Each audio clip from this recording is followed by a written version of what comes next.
moving to their seats.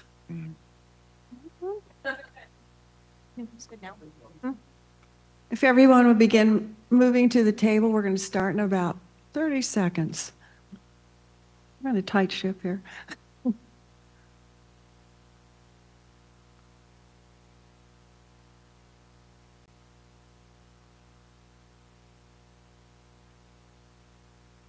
Good morning. Good for you.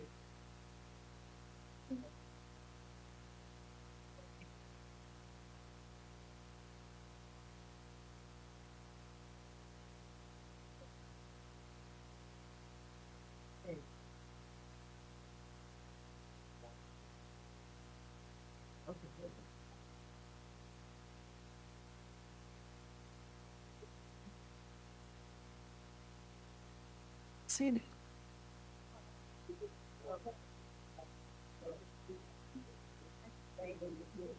I don't think we quite have a quorum here yet. If everybody would please be seated, we can start the meeting.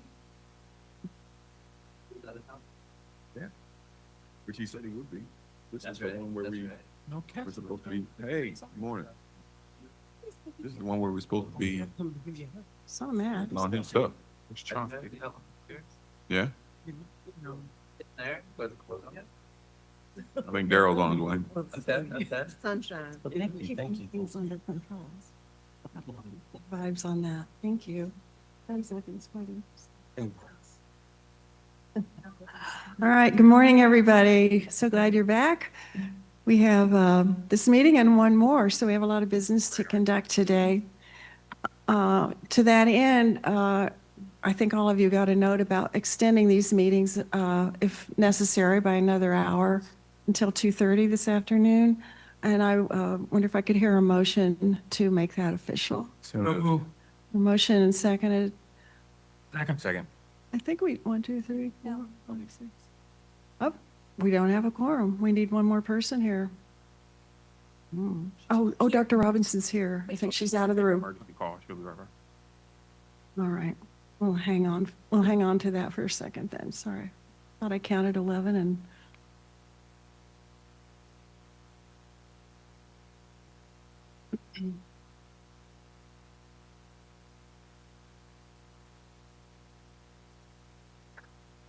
Oh, all right. Well, okay. Well, all right. That sounds great. If we can do this without a vote, we can public comment. We have Public comment doesn't require a vote, so we can go ahead and get that we can go started. ahead with that.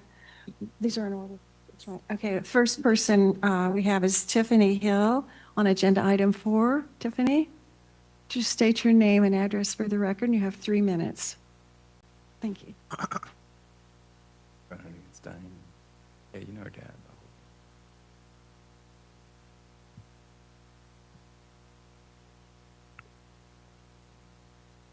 Good morning, Chair and members of the Citizens Charter Review Committee. My name is Tiffany Hill.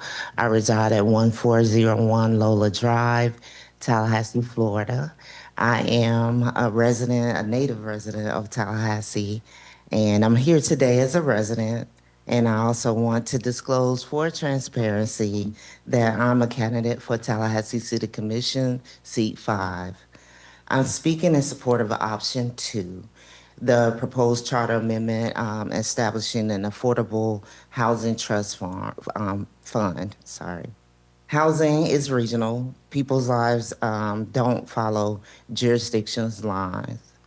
Wherever families can afford to live affects commuting patterns, workforce stability, school continuity, and the overall health of our community, city, county, and just overall together.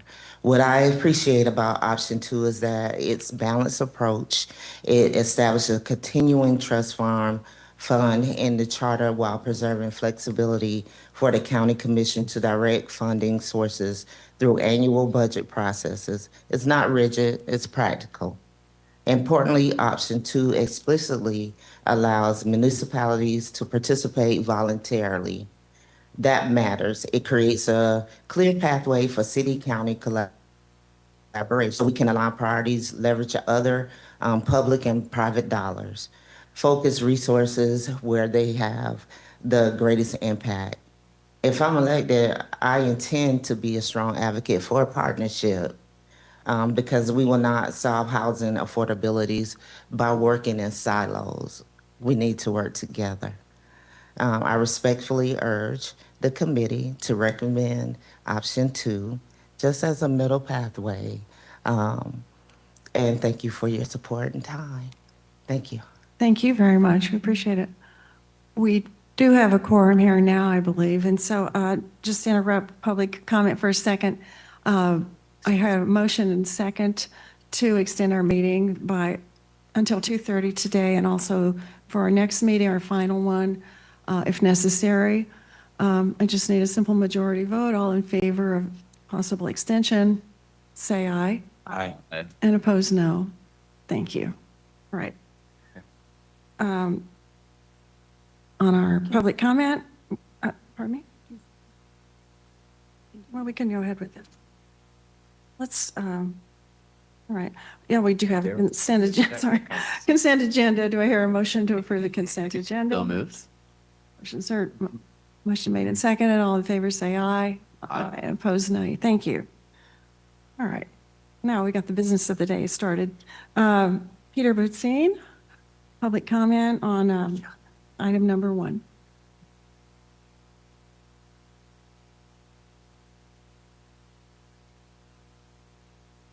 My name is Peter Bootsine. I reside at 2358 Carefree Cove. I wish to speak in favor of a independent Office of Inspector General. Thankfully, Leon County's government has been free from scandal. I wish that I could say the same about the city of Tallahassee.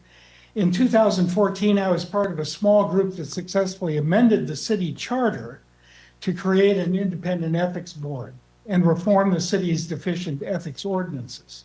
At the time, we never accused the city of corruption, although within less than 5 years, a commissioner pleaded guilty to bribery. The staff analysis before you today suggests that an independent Office of Inspector General may be unnecessary because its responsibilities are already fulfilled by existing staff. So if it ain't broke, don't fix it. However, as Benjamin Franklin also once advised, an ounce of prevention is worth a pound of cure. To our knowledge, there may be nothing broke, just as we were unaware of corruption when we proposed the city's charter amendment. But that doesn't guarantee that our county's future will be scandal-free. The question is not how many nefarious perpetrators are caught, but how many nefarious deeds are prevented. An initial budget of under $1 million for an Office of Inspector General, roughly just 1/15 of 1% of the total county budget, seems a small price to pay for deferring corruption that could be far more expensive. Even more important would be the boost to public trust. Moreover, existing safeguards are insufficient. This lesson comes from my own work with Common Cause, beginning with the passage of Florida's Sunshine Amendment in 1976. After that, I helped shape Chapter 112, which implements the Sunshine Amendment. And based on my experience in navigating legislative pushback, Florida's ethics statute, especially its enforcement powers, are both feeble and fragile. The most recent example is last year's passage of Senate Bill 7014, which effectively eviscerates effective enforcement of Florida's ethics code by requiring that complainants have personal knowledge of alleged corruption. Don't take my word for it. The late Sandy Dallenberg, whose illustrious career includes charter membership on the Florida Ethics Commission, has decried Chapter 112's faults, especially the Commission's lack of effective tools for enforcement.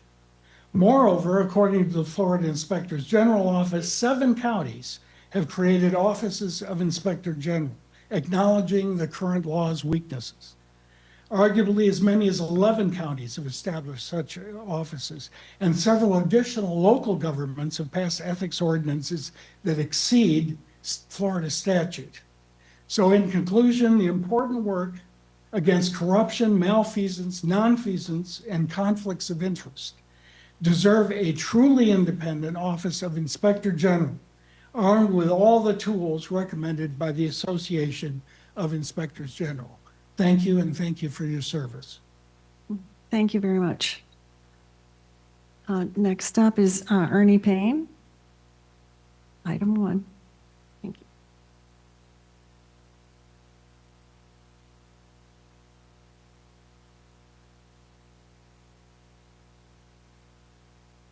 Hello, my name's Ernie Payne from 2006 East Indian Head Drive in Tallahassee. I want to reiterate something I said when I first introduced the proposal for the Office of Inspector General last November. This is not intended as a remedy for current problems, but to provide a platform to prevent future problems. Many members of this committee have pointed out that an important purpose of the charter is to announce to the community the priorities of county government. Establishing the infrastructure for an independent Office of Inspector General will demonstrate that transparent, ethical, and well-run government is a top priority. Many of you have expressed a concern about the potential cost of creating a new office within county government. Office of Inspector General, an Office for Food Security, or any of the other recommendations being proposed. But it's also been pointed out that the budget follows the charter. This committee is not charged with setting the budget.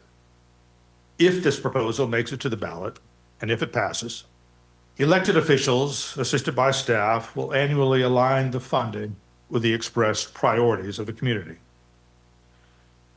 Think back to the climate at the city 10 years ago, and the rumors of corruption that were circulating, with just cause, as it turned out. If there had been a fully empowered ethics office or an Office of Inspector General within city government at that time, Tallahassee might have avoided the embarrassment caused by the activities of Scott Maddox and others. These embarrassments can have long-term financial consequences. A reputation for corruption can lead to a reduction in bond rating, or to businesses choosing not to relocate to the community, undermining all efforts for economic expansion. If you consider the alternative, Leon County can't afford not to establish reliable, independent government oversight. Thank you. Thank you, Mr. Payne. Our last speaker at this moment is Ben Wilcox. You have 3 minutes, please. Name and address for the record. Good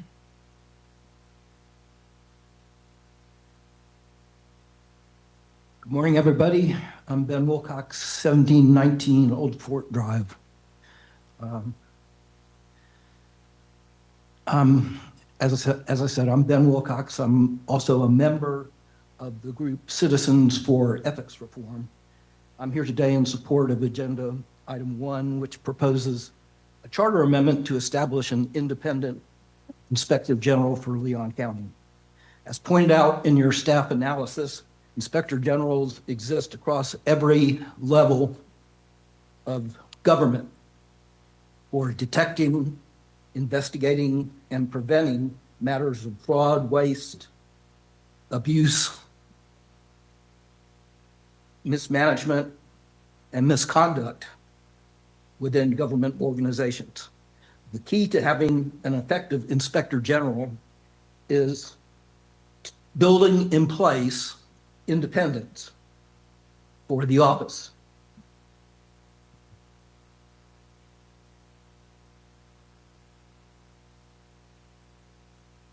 The citizens of Leon County deserve to have their voices heard on this issue.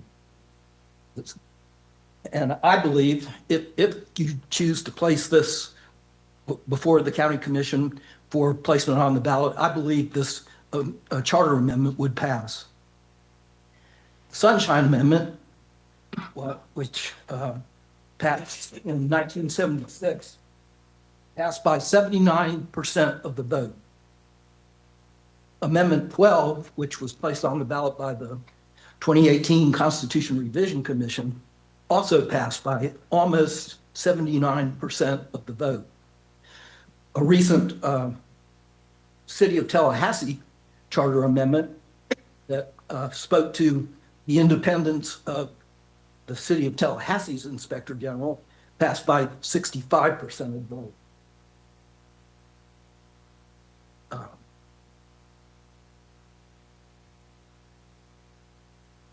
That's why creating an independent inspector general for Leon County should go before voters.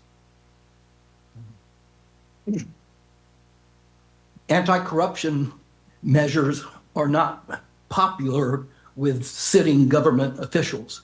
And that's why we need to go to the people to establish this independent inspector general office. Thank you. Thank you, Mr. Wilcox. Is there anyone else in the audience that wishes to speak this time? All right. Okay, well, with that, we're going to move ahead to general business, and that takes us right into item 1, which is considering the establishment of an Office of Inspector General in our Leon County Charter. And Nikki, I think you're going to take on this one? Yeah. Okay, thank you. Good morning, committee members. The first item on your agenda today is for the consideration of establishing an Office of Inspector General. As you'll recall, the committee previously received a citizen proposal from Mr. Ernie Payne that lays out a number of ideas and considerations for creating an OIG. But before we get into what an OIG might look like, it helps to start with a few basic questions, like what exactly does an OIG do?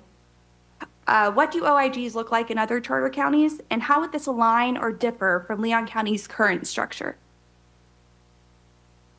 So what is an OIG?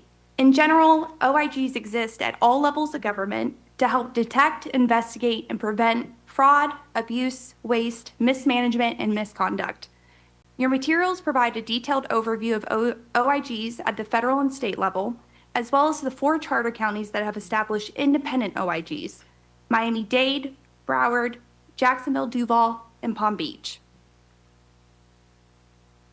In the analysis, we compared the structure and functions of each OIG, and at a high level, the functions generally fall into a few buckets.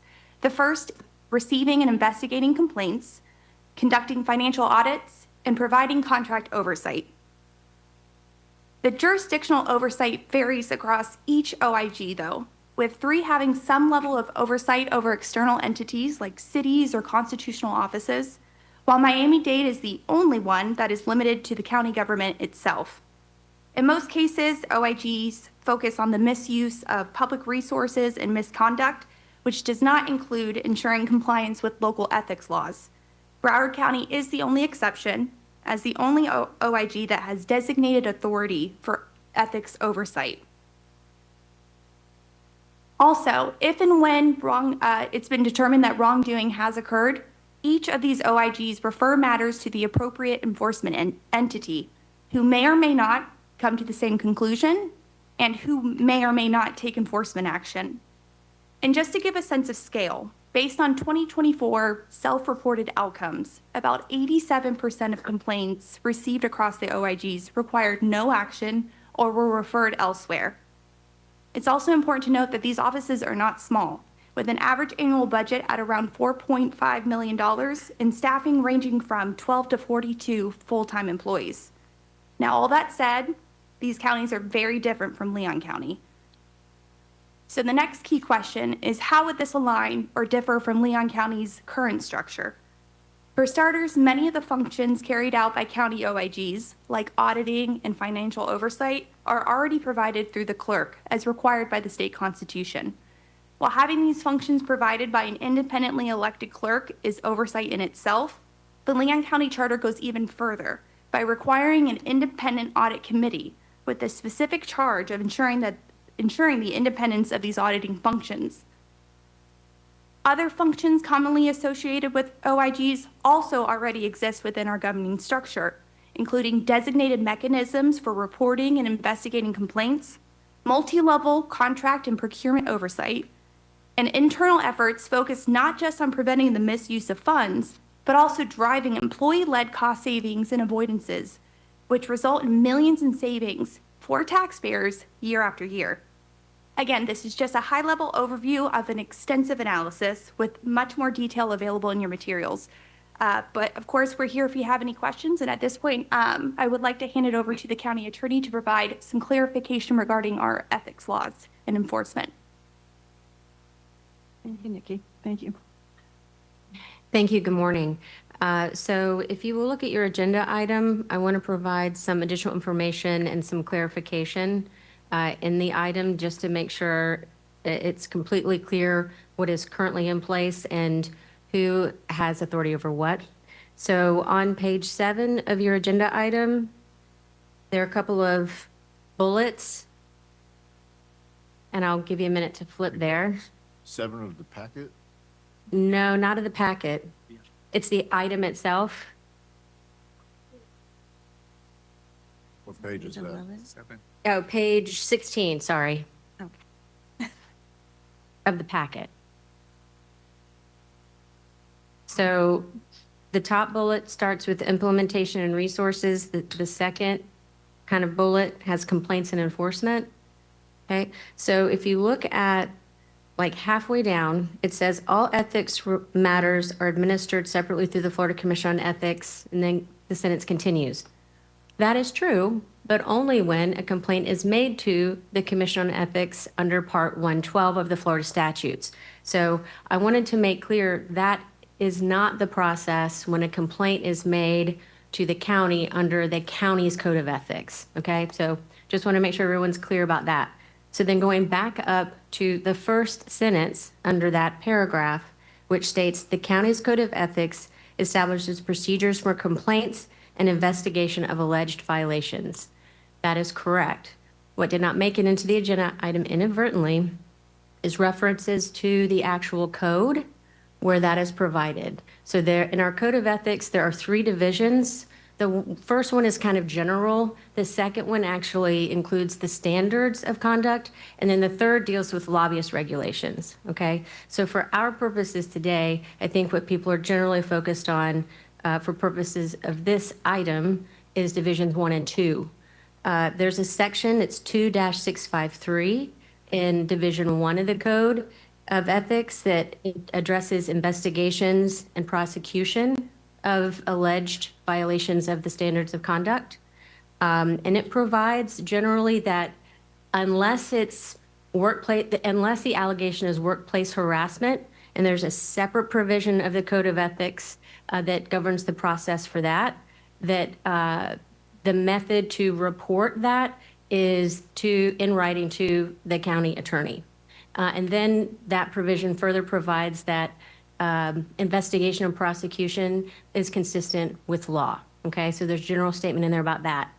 In terms of penalties, penalties are also addressed in the code for violations of the standards of conduct, and that is in a different section. It's section 2-654, and it basically references the default penalty for a violation of an ordinance, which is consistent with Florida statute, but also consistent with section 1-9 of the Leon County Code of Laws, which provides that those are prosecuted in the manner of a misdemeanor. So they're not a misdemeanor, but that's how they're prosecuted. And that if found guilty or have committed the alleged misconduct, then you can be fined up to $500. You can end up to 60 days in jail or both. Okay, so I just wanted to provide that additional detail because, again, that was inadvertently not included in the agenda item, but I wanted you to have that factual information about what the code currently provides. Happy to answer any questions you have about that. Thank you. And just as if it's helpful, additional context, the reason why we elevate the Commission on Ethics is that serves as an independent entity for ethics enforcement. We're recognizing that Leon County's Code of Ethics goes beyond state law, the state's Code of Ethics itself. Chastity is providing clarification for when those complaints are provided to the county and pertain to the county's code specifically. All right. Do we have some discussion on this item number 1? Okay. Ms. Edwards, you're up. Good morning. Oh, I'm sorry. Thank you. Excuse me. Just a question for county attorney or whomever. Is there a provision in the investigation process for an independent external investigator, or are the investigations done by the county attorney's office? Yeah, certainly. There's only one provision in the code that provides for an external independent an investigation by an independent body or entity. That is when there is an allegation of workplace harassment against a county commissioner.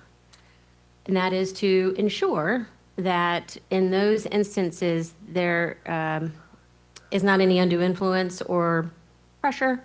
And instead, I think it's happened once in the past, not while I've been here. But there is a process in place in the code in that particular instance. Any other investigation, it's typically going to depend on what the allegation is. So it's reported if it's a violation of standards of conduct, which again is limited just to the ethics provisions. And there are many other, Ms. Edwards, as you know, types of potential misconduct above and beyond that. So if it falls within that, it's reported to me. Otherwise, many times it could be a whistleblower, which is reported to any local appropriate official, which case law indicates could be me, could be the county administrator, could be the head of HR. So most of the allegations of misconduct at the county are investigated by the Human Resources Office, currently at the county. Okay, thank you. Mr. Smith, you had a question? Comment? Can you just walk through an example of a financial, somebody saw some financial mishandlings, how that would happen if a citizen reported that? Maybe just walk through the process. Who would you report it to first, and then what would happen? Okay, so there are any number of different mechanisms Make it dummy proof. Well, so I'll tell you, like, hypothetically, the different routes it could take and who might investigate it. So if it's something financial related, it could be that they report it to the clerk's fraud, waste, and abuse hotline, because the clerk and court and comptroller has her own fraud, waste, and abuse hotline, and they would investigate that then. They have their own auditor general who would have the expertise and the background to determine whether there's been some sort of misconduct like that. They could also contact the county's fraud, waste, and abuse complaint hotline.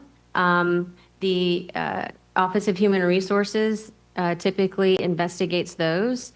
And I'm only aware of one complaint, it was not financial in nature, to the fraud, waste, and abuse hotline since I've been with the county. And in that case, Office of Human Resources performed basically the function of what an inspector general would do, interviewed people, reviewed the provisions that applied in relation to the type of complaint that was, or the alleged misconduct that was alleged, did all the things, and then ultimately issued a report, which typically is what an Office of Inspector General does after an investigation, is issue a report with findings, whether they're founded, not founded, any recommendations they make, that sort of thing. So that's another way.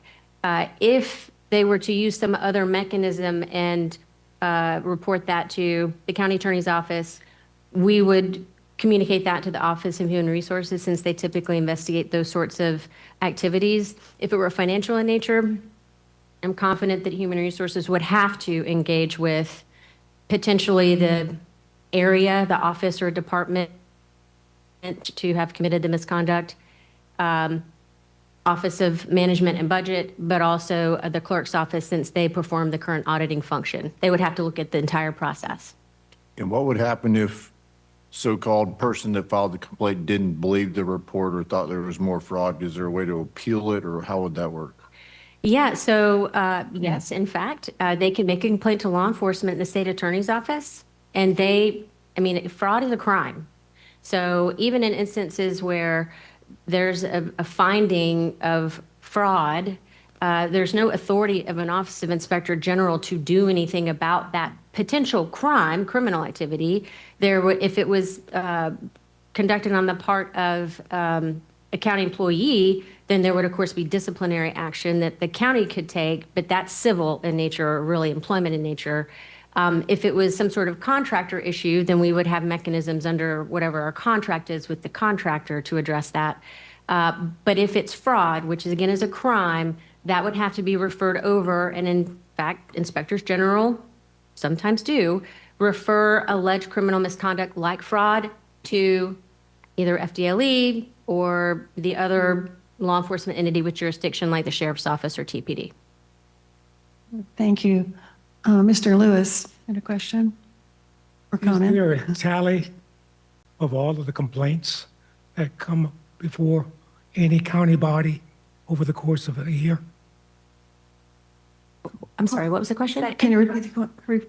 Yes. Aside from the cases you talked about, is there a totality of cases that come before all the county entities on an annual basis that we could see data that says 30 cases, 10 cases, 2 cases? Are you talking about throughout the state No. or just Leon Leon County? County. And when you say all the offices, you're just mean Leon County government, right? You're not That's talking correct. about constitutional officers? Okay. County government. I would let Nikki. No, I don't have that on hand. But as Chassie mentioned, and she explained this to me earlier in the week as well, it's been close to none that have been brought to your attention. There are typical like employment-related complaints and things like that that are handled in the normal course under the personnel policies and procedures of the county. But if you're talking about anything alleging waste, fraud, or abuse, there's been one, and that's been in the entire 6 years I've been with the county. It was made last year and might have been 2024 toward the end, actually, and it was resolved or the report was issued in 2025. So I can tell you in terms of any allegation of what waste, fraud, or abuse last year, there was one. Okay, thank you. Mr. Hurley? Good morning, y'all. Just an inquiry about present day county government. Y'all know I'm a city person, so I don't understand the county government quite as well. The city, through the audit office, for things that are not necessarily unethical per se, they're just sort of bad practices. Well, like, so for example, control procedures around petty cash for Star Metro change boxes, right? At some point, change gets taken from inside a bus and gets put somewhere else. Do you all have at the county, can you walk me through that process? Give it a shot. Good morning, everyone. Yes, we have an independent audit that is performed. I think Chassie referenced this through the clerk of the court's office every year. Very comprehensive, and it goes right down to petty cash and that sort of thing, and looks at internal controls and the sufficiency of internal controls, and all the way up to much higher level issues, spending authority for people, and again, very exhaustive, builds on year to year. They generally again tend to deal with again, as you mentioned, internal controls issues. But very standard report comes to the Board of County Commissioners every year. We put it on the agenda. We talk about it. We're required to have a correction plan for each one of the findings, and then have a closeout. We have a closeout in terms of how each one of those were addressed, and the clerk brings that report back to show how each of the deficiencies, if there were any cited, were addressed. Thank you. And I don't even know if the current proposal would even address this, but that's an annual report, right? And I recognize, as you point out, that they have findings, and some of those findings, I'm sure, are multi-pages and everything.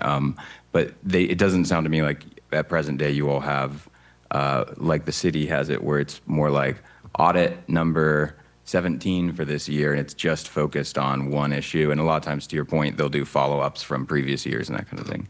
We do. We have an overall one, but also each year the audit committee comes up with a plan of action where they also identify particular work units on sort of a rotating basis that they'll go in and perform an in-depth. They'll get all the way down to desk audits and that sort of thing. So it depends on what the annual audit plan sort of has up for the current year. And again, that's an annual thing, depending on how many units they have the capacity to take on in any division, any individual year.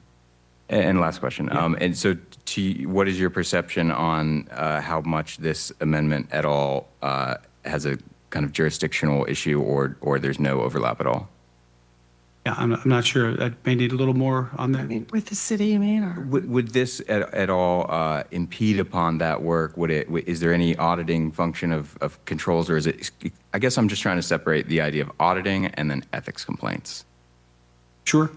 Yeah, and we tried to do this the same in the item, given that there are many different entities that perform these different functions, just to talk about to the extent to which those functions are already provided for. And so you heard and you saw in the analysis how you have the Florida Commission on Ethics, independent body, obviously, that can bring forward issues, investigate, find probable cause on issues for all appointed and elected officials in state and local government. And again, can levy penalties up to and including, recommendations for removal from office, et cetera. And then, of course, we have our internal ethics policy, which we talked a little bit about today, which also deals with ethics. And then, of course, you have all of your auditing function, and we're a little, different in the county in that the clerk of the court is independent and does have that audit function. And is the official legal custodian of funds for the county as well. So there are a lot of layers in place. Again, we just wanted to point all those out so that you had all the information you needed to evaluate whether this was something that was necessary for Leon County. Okay. Thank you, Vince. You good? Ms. Ellis? Thank you. So if somebody were to make a complaint under the county's code of ethics, and there was an investigation, once that investigation concluded, would those materials be subject to Chapter 119?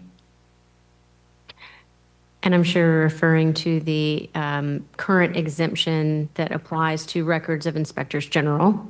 Yes, because there is currently that exemption, since we do not have an inspector general that performs that investigative function, they would be subject to public records, and then only would be redacted for any other portions would be redacted for any other applicable Personal identity. identifying information if they're eligible for that and that sort of thing. But yeah, they would otherwise be disclosed. Yeah. Okay, so a member of the public could scrutinize the investigation Yes. once it's closed? Yes. Okay.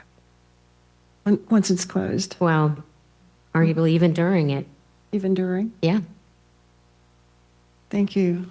Mr. Smith? How would this be paid for? It would be subject to budgeted. I mean, if there was a charter amendment which went to the ballot and was passed, then it would be subject to the county commission budgeting that. And of course, again, and you see here the range of different offices in different jurisdictions, the population of which I think, drives the number to a large extent of those offices. But as you could tell, some of the offices are very significant. They have a lot of employees, they have a large annual budget and that sort of thing. We could just make an assumption at this point about what that would be for Leon County. But there is no dedicated funding source for that. You'd have to pay for it out of general revenue. And then just by my little knowledge, it seems like there would be some overlap in what is currently offered, what is currently had or used now versus a new office. Yeah, that is a good question. I'd like to weigh in on that too. What is the effect of what's going on currently through the Code of Ethics? And will some of that be eliminated completely, or will you have side-by-side operations? Well, currently, Is that what you're at? currently those functions are provided for by existing staff. So staff that are doing other things related to their jobs. County Attorney's Office, they don't do much, but they do have, they do a whole lot. But this is in addition to all that the county attorney does, which is very significant. And again, same with HR. These employees have their existing jobs, but they sort of, this is part of their existing functions. So yeah, an OIG's office would be in addition to any of that. You'd have to, budget for that separately. But right now, there's not enough full-time work for a person to only do this. I don't have an opinion on that, but I will say, in terms of the clerk's duties and responsibilities, there would be and would continue to be overlap because the clerk and comptroller's authority is constitutional and it is in Florida statute. So at least in the audit context, there would potentially be some overlap. I imagine they would probably maybe coordinate. I don't know how that would really work, but in terms of jurisdiction, the IG's office and the clerk's office would continue to have authority over anything related to audit functions and investigations of any potential issues and that sort of thing. So that is something that could not be changed. The only other thing I'll say is that the charter does currently require a code of ethics in the code. And so this would, in the code of ethics side, it would really be if you had an IG doing what is currently done, which is investigating whether there has been a violation of whatever the standards of conduct are that exist in the code of laws. All right. Mr. Pittman, you have a question? I'm playing the part of Daryl Jones today. That's what I saw. Where's yeah. Here. I don't have the voice, but I don't have the voice, Oh, you're good. but I can try. Okay, bring it on. I'm Daryl Jones. Sorry. This is Daryl Jones. Line of question, the same line as William Smith. I am interested in the fiscal because the areas that I see that have adopted this independent route are very deep pockets, huge governments. Mr. Administrator, you mentioned that it would be a guess to estimate the fiscal on this. So what's your best guess, even being conservative? And is this something that we would have to pass on to our taxpayers in order to increase our general revenue? Yeah, and thank you for that. I mean, I really would hate to speculate at this point. You know, do the offices, that I've looked at, and certainly I'm aware of the offices in other counties that exist. And this issue has come up in the past. It's come up with other charter reviews that we've looked at. And so there's always an element of sticker shock, associated with some of these departments. But again, I'd have to just look at some of these counties and sort of do just sort of a proportionate, analysis to the size of Leon County to get there. But we really wouldn't know in particular how many staff people we would need to support this function. Those were all things that we would have to determine again if it was put in place and what the role and scope of the department would be. So again, it would be. I would hate to put my thumb on the scale too much on this for your consideration, but the numbers in other places are the only things we have to go by, which are pretty significant. And if it's helpful, City of Jacksonville, Duval County, as an example, in their charter, they require their office to be funded at a minimum of $400,000 a year. That was their starting point, but with discretion for the board to increase it if they need to. While that minimum is set, their most recent budget that was adopted totaled over $1.5 million. Put that in perspective. No, that's helpful. Thank you. Thank you. Right. Ms. Edwards, you had a question? Follow up to the last couple of questions, and this is, even though I know Mr. Long provided us with a very detailed and clear outline of what our duties were, but in our deliberations and in our considerations of passing or agreeing to particular amendments, what responsibility do we have to consider the fiscal impact? And secondly, whatever we agree to be, and the commission agrees to be placed on the ballot, is fiscal information provided in the ballot language for the public to see what the cost would be if this is passed? For the first one, Madam Chair, for the first one, again, you have broad purview. Again, I mean, I hate to, but you really do. I mean, there could be charter committees convene that have a real focus on the fiscal, implications of these things. There could be others that say, hey, that's not our, we don't have to worry about that. Let the commission ultimately, worry about funding and that sort of thing. So it really does, but this group has broad latitude to determine, again, how you weigh in on those issues. So there's that. Then there's the issue of whether to include it or not include it in the ballot language. Let me defer to Chastity on that. Yeah, go ahead. There's actually a Department of State Division of Elections opinion on this fairly recently, 2020, maybe 2022, and it was, I think, for Hillsborough County. It was for a county about a charter amendment, and the question was whether they could include fiscal impact information. And the opinion of the Division of Elections was no, because under the statute, if it's a state amendment, there's an express requirement to include a fiscal impact statement. There is no such language in the beginning of that statute. And because it was in one place and not in the other, the Division of Elections said you cannot include fiscal impact statements in like charter amendment information. Okay, thank you. Dr. Kessler, you had a question? No? Oh, so comments, Comments? Yes. may I? Yes, certainly. Okay. Yeah. You're on. So I'll start with the fiscal impact, because that seemed to get some attention of people. And so coming forward with this item and with discussions of the people that have been involved since the 70s with ethics in this area, the best estimate that we could bring forward was that it was certainly going to be under $1 million, which is still serious money. And it also was clearly defined that this physical impact really, in my opinion at least, doesn't deserve to be on the ballot, because that becomes, if passed, a function of the county government.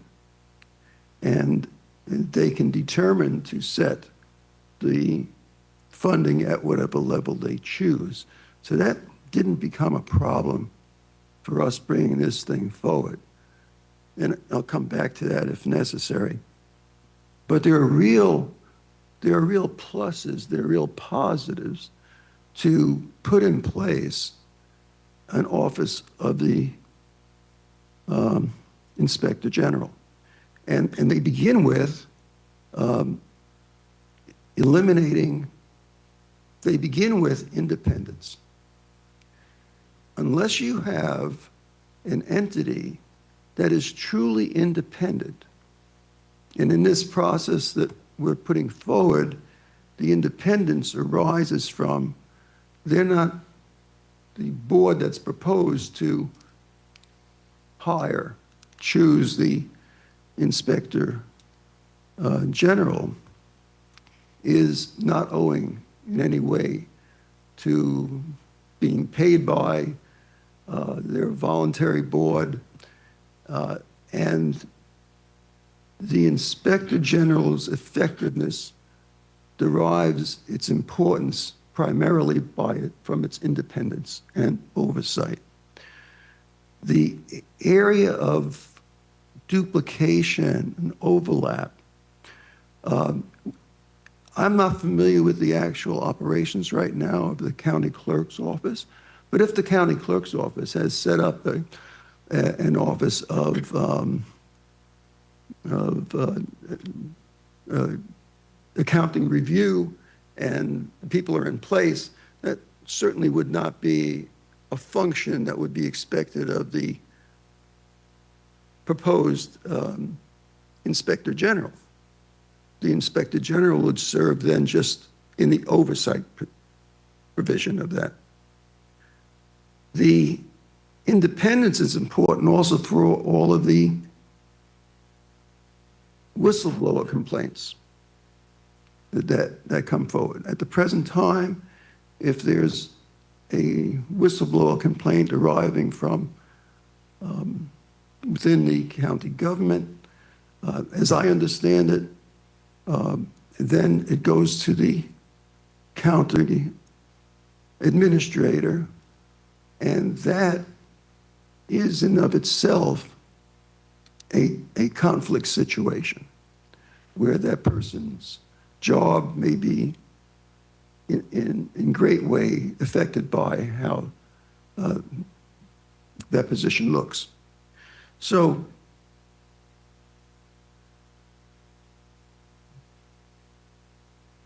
and it's been stated before that anything that we do as a charter review committee and propose to put on, and anything that passes with the charter, for the most part, is going to have financial impacts. If you take our high number of $1 million, that's like 1/15 of 1% of the total budget. And is that worth it? Is that worth it that oversight may prevent situations that we've seen unfold in city government?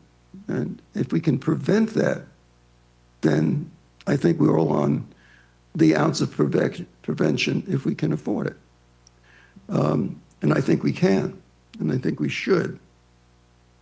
That the selection, as I mentioned, of the Inspector General is outside the command structure of the respective county government, and that appointing board would be purely voluntary and not owing to anyone.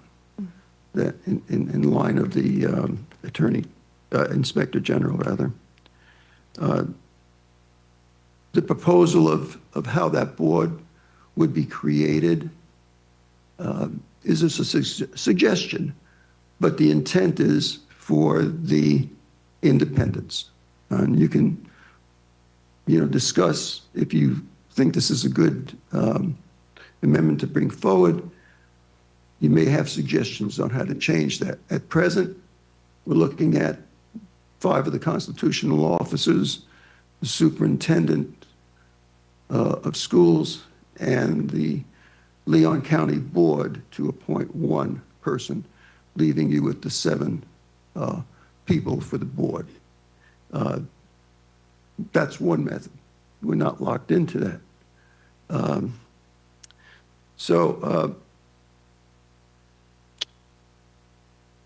Designating the Inspector General as the statutory agent for receiving and processing the whistleblower complaints as that person, the go-to person for oversight, it directs people that here's a person or an entity that is identifiable and is responsible and is outside the chain of government, independent. Mm-hmm. So those are some of the things. And if you have any other questions, I'd be happy to try to answer them or call upon the experts to try to weigh in as well. Yeah, Thank you. Thank you. Just following up a little bit, who would hire the Inspector General? Would that be the Board of County Commissioners, or would that be the county administrator? It would depend on the charter amendment. I mean, it would depend on what Decide. the charter amendment language said. In the 4 counties, charter counties across the state, they each have an independent selection committee. However, 2 counties specifically ultimately require board or council approval. So it's a little bit of a mix. Okay. Yeah, Ms. Favors, you had a question or comment? Yes. Recognizing the, No, thank you. recognizing the difference, obvious difference between cities and counties. I just wondered, do we or can we get any information on the cost of the Inspector General position in the city? What it's cost overall, just to compare, to have a sense of comparison. You have some information on that, don't you, from the others? I didn't see that. Just counties. I think it was just counties. But Yes. some of them are consolidated counties. Yes, but at the committee's direction, we can bring back additional I would be information as interested in needed. seeing that. And also the information about how many complaints have been dealt with. All right. Oh, Heidi. Yeah, I Comment. just have a clarifying question. You said, Howard, that it would be outside of the command structure of county government with a volunteer board. Then who oversees them, that position? Does that make sense? Like if they're independent, but they're under the county structure, but out of the command of the structure, then who determines that they're not, they're staying within their confines? Who's overseeing them? Right. So, yeah. So they are, as I said, without salary, independently appointed. But in our proposal, it's the 5 constitutional offices, superintendent of the school board, and the Leon County Board itself, and that would result in seven people. Primary function of that committee is really to hire the inspector general. They really don't have a whole bunch of work to do outside of that. So that's why I say, for the most part, they're not integral in what's going on in the government itself. So what is that person doing? What is their job? So the person who is sitting as the inspector general is a paid position, right? Yes. What are they doing?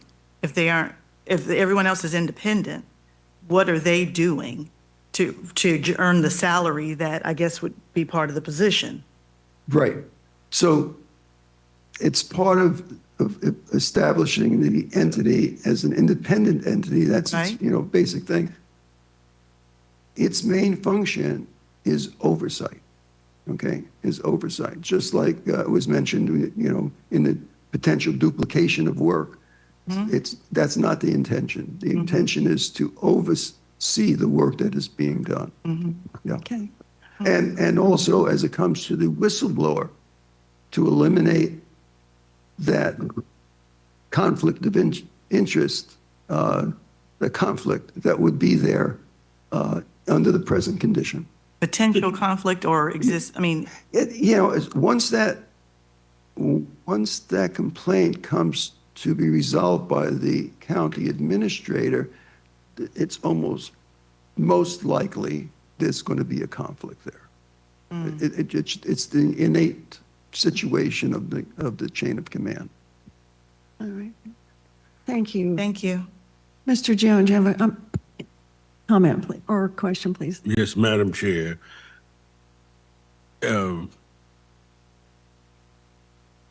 With the current structure and safeguards as already articulated, I guess for me, it would be an explanation whereby the Inspector General is not duplicative of already existing structures and safeguards. For example, at our Leon County School District, we have an internal auditing function that manages all of these types of complaints. And in the chain of command, it reports directly to the board. Although hired by the superintendent, the person reports to the board. So all audits, all compliance issues, all of even those things that rise to investigations are handled, even subcontracted, by the internal auditing function. Also, the audits of our finances and our desk audits and a review of school policies are all managed out of the Office of the Internal Auditor, who again provides reports to us, voluminous reports, particularly and the day-to-day operations primarily beyond what they do directly. The balance is subcontracted to auditing firms, both local who bring subject matter expertise. I can imagine that with you, for our local government, that same level of expertise in terms of the auditors that are commissioned have experience in county and municipal governments, but those safeguards are put in place through the sampling and the work and the processes managed by that office. So for me, if there are already those present functions already existing, For me, it would be an explanation for how this Inspector General is not duplicative. Did you have a comment? Yes, and I think it's helpful to go back to the three primary functions, which are investigating complaints, auditing, and then contract oversight. All three of which are existing within the existing county structure. However, they all also have independent oversight in some way or fashion. For example, with the auditing functions provided by the clerk, we have an independent auditing committee specifically to ensure the independence and objectivity of all of the clerk's auditing functions. In addition to that, we have contract and procurement oversight internally, which is also supported by that independently elected clerk. And then finally, with the investigation and complaints, the State Commission on Ethics serves as an independent entity to enforce ethics statewide. But also the clerk has their own fraud, waste, and abuse hotline, in addition to, again, internal safeguards that we have in place too. Madam Chair, Yes, sir. if I might also add, for example, members of the school board, if there are areas of concern, for example, for me, most recently, regarding procurements, I wanted not an investigation, but an analysis of our processes and procedures to ensure that we were making every concession to make certain that our processes were streamlined. So I could call for that as an elected member, and the superintendent also is permitted, but the reports and its oversight comes back to the elected members of the school board to receive whatever investigations come to us. And there is also a citizen advisory committee. Each school board member is permitted to appoint persons to that audit committee, and that audit committee is then chaired by an elected member of the school board. And again, their work is managed by both the board, by influences by virtue of statute, as well as by the superintendent, such that the functions in terms of how the information is reported that is audited to ensure that we are in compliance is still managed by the Office of the Internal Auditor. Right. Thank you. Ms. Roberson, you have a comment. Good morning. Just a question. So with the Inspector General position, it's saying an office. Are we talking about one Inspector General with an office staff of individuals, or are you proposing just one person? And so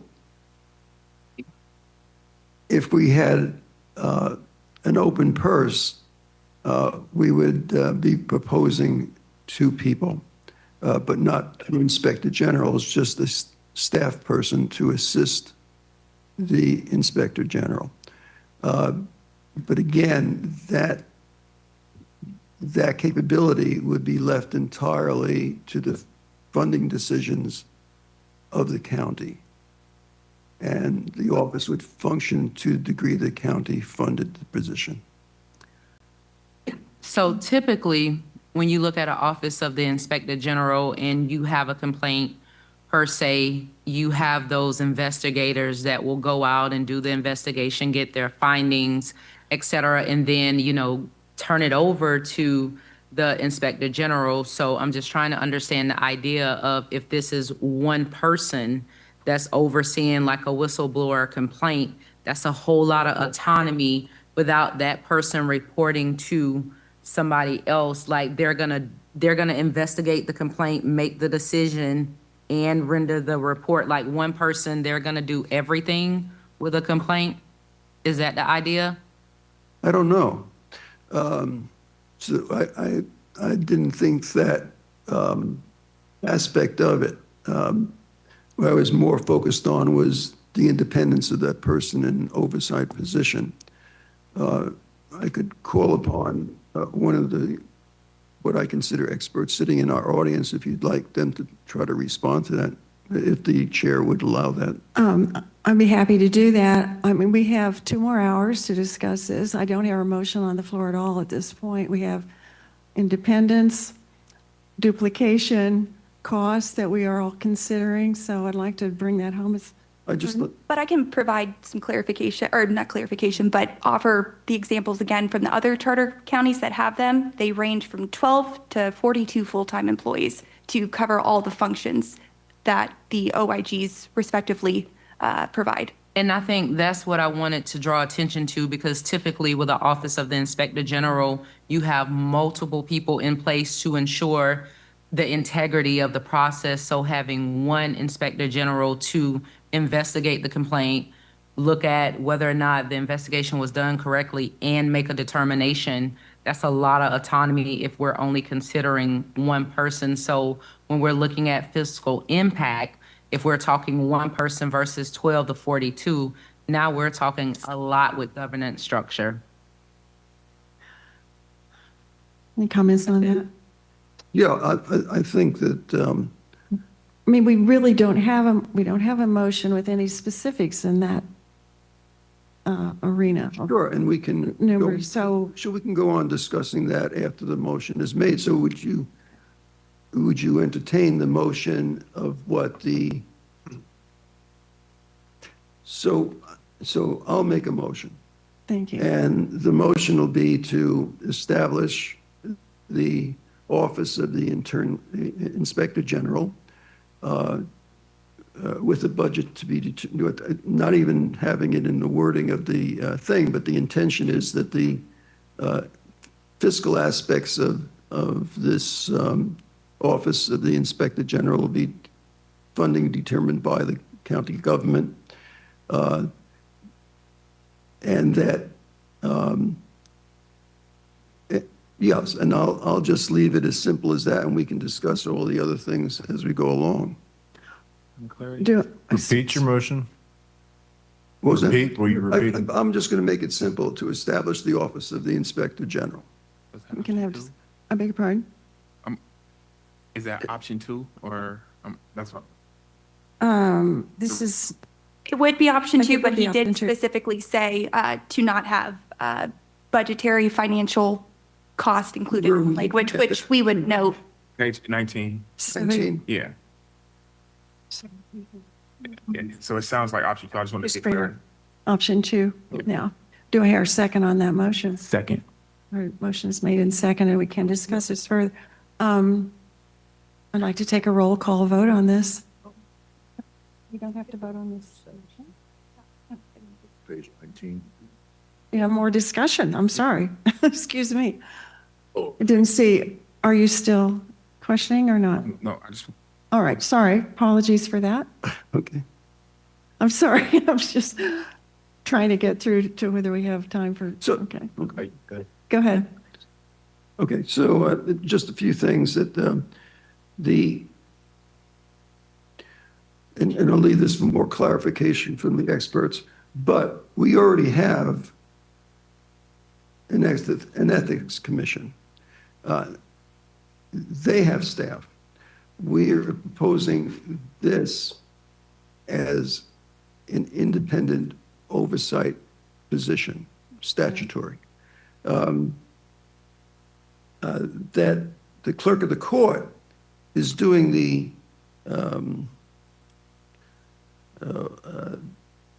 audits. Yes, thank you. But she's not investigative, okay? And the Inspector General would be purely oversight in that position. But the Inspector General can do investigation. Just want to make that clear. And as to the point of your point, I'd like to call one or two of the experts up, if you would allow that. Okay? Yeah, yeah, absolutely. I mean, I'm trying to figure out what our procedure is for going forward with your motion. So, yeah, if you have specific questions for who would you like to call up? Well, Mr. Ellis? let's start with Mr. Pyle. Pardon me? Mr. Payne? Payne, rather, I'm sorry. Mhm.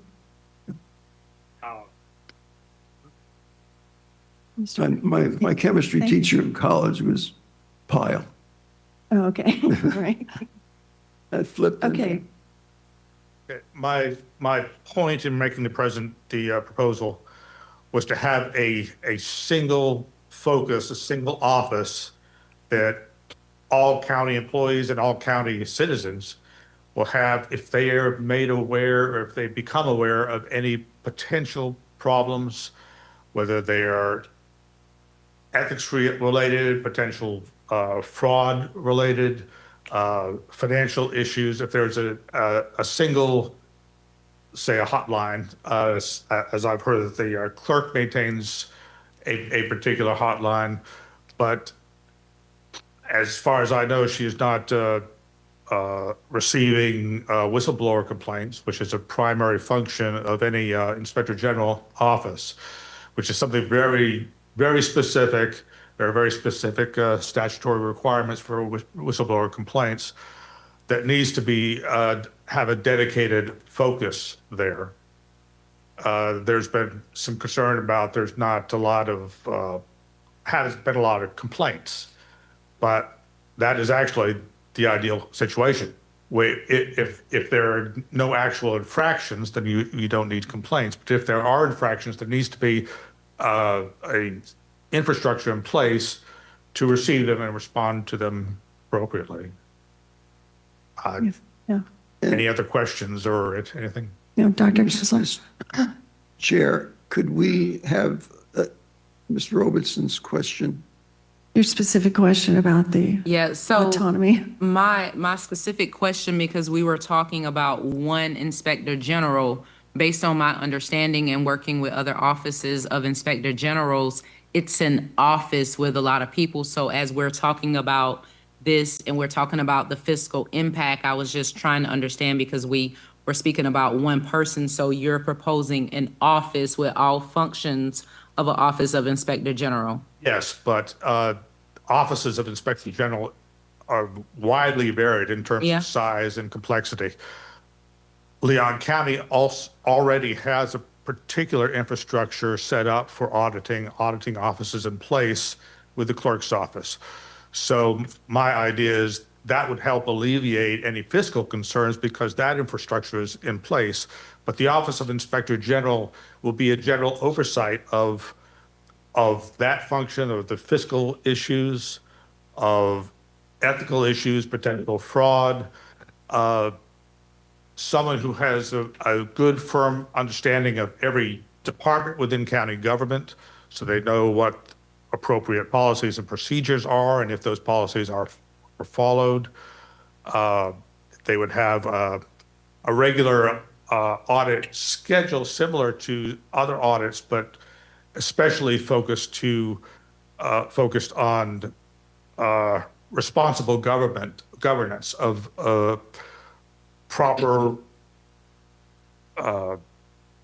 monitoring of taxpayers' money and taxpayers' energy for government control. So more than one person, an office. Essentially more. It could start with one office of one oversight official, and it may grow depending on what they find. There would be an inspector general, probably administrative assistant as well. It's also very important to have the potential to bring in outside independent legal counsel. Does not need to be a employee of the county or of the board, the oversight board. It can be a contract official. I could point out the similarity only relating to ethics with the Tallahassee Independent Ethics Board. They have their own independent counsel. They contract with him. He is not an employee of the city or of the ethics, the ethics board contracts with that attorney. He's not exclusive. He has other clients, but he is the dedicated independent ethics board attorney. But he's a contractor. He's not an employee. Another potential area for contracting is in investigations. The Tallahassee Independent Ethics Boards brings in outside independent investigators for specific cases as needed. This could happen here as well. would ideally be basically a threshold funding mechanism. Somebody mentioned 500,000 at some point. That is more or less the budget of the Tallahassee Independent Ethics Board is a little over 400,000. It is intentionally set high so that if investigations need to happen, they can bring in outside investigators without having going back to the people who may potentially be under investigation for additional investigations. Whatever they don't use at the end of the year is turned back over to the general fund of the city. And then it's reallocated the following year. If that helps. I think the county attorney wanted to clarify specifically on the autonomy. Sure. So, and it's in the agenda item, but it would extend to any functions performed by the clerk. The clerk is a separate constitutional officer. The county has no authority or oversight over the clerk. And in fact, if anything, it's the other way around. The clerk has oversight over the county in certain respects.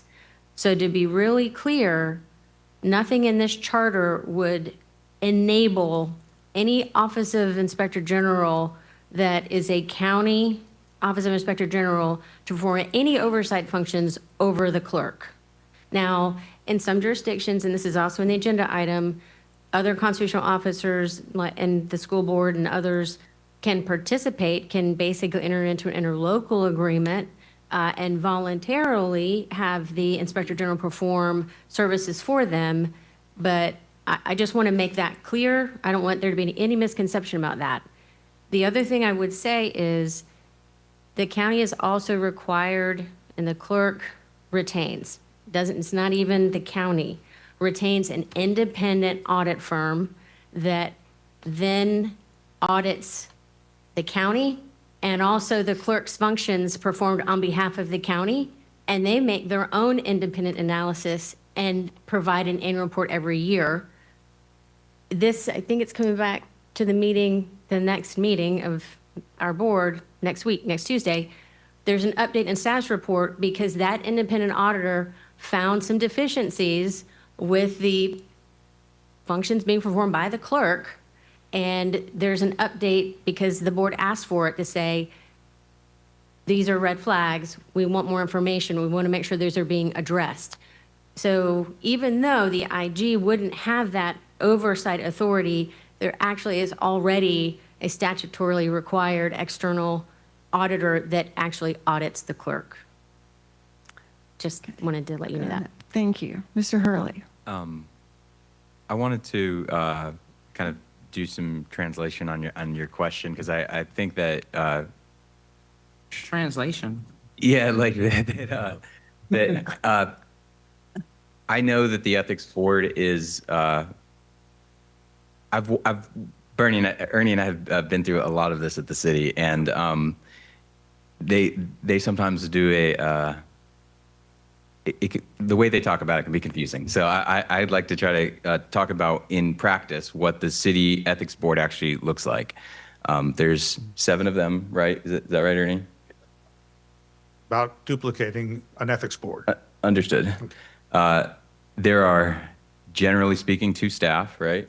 There's There are 3 staff. There's the ethics officer, there's an administrative assistant, and a contract attorney. How many times a year do y'all meet? The ethics board meets every month with the exception of January and July.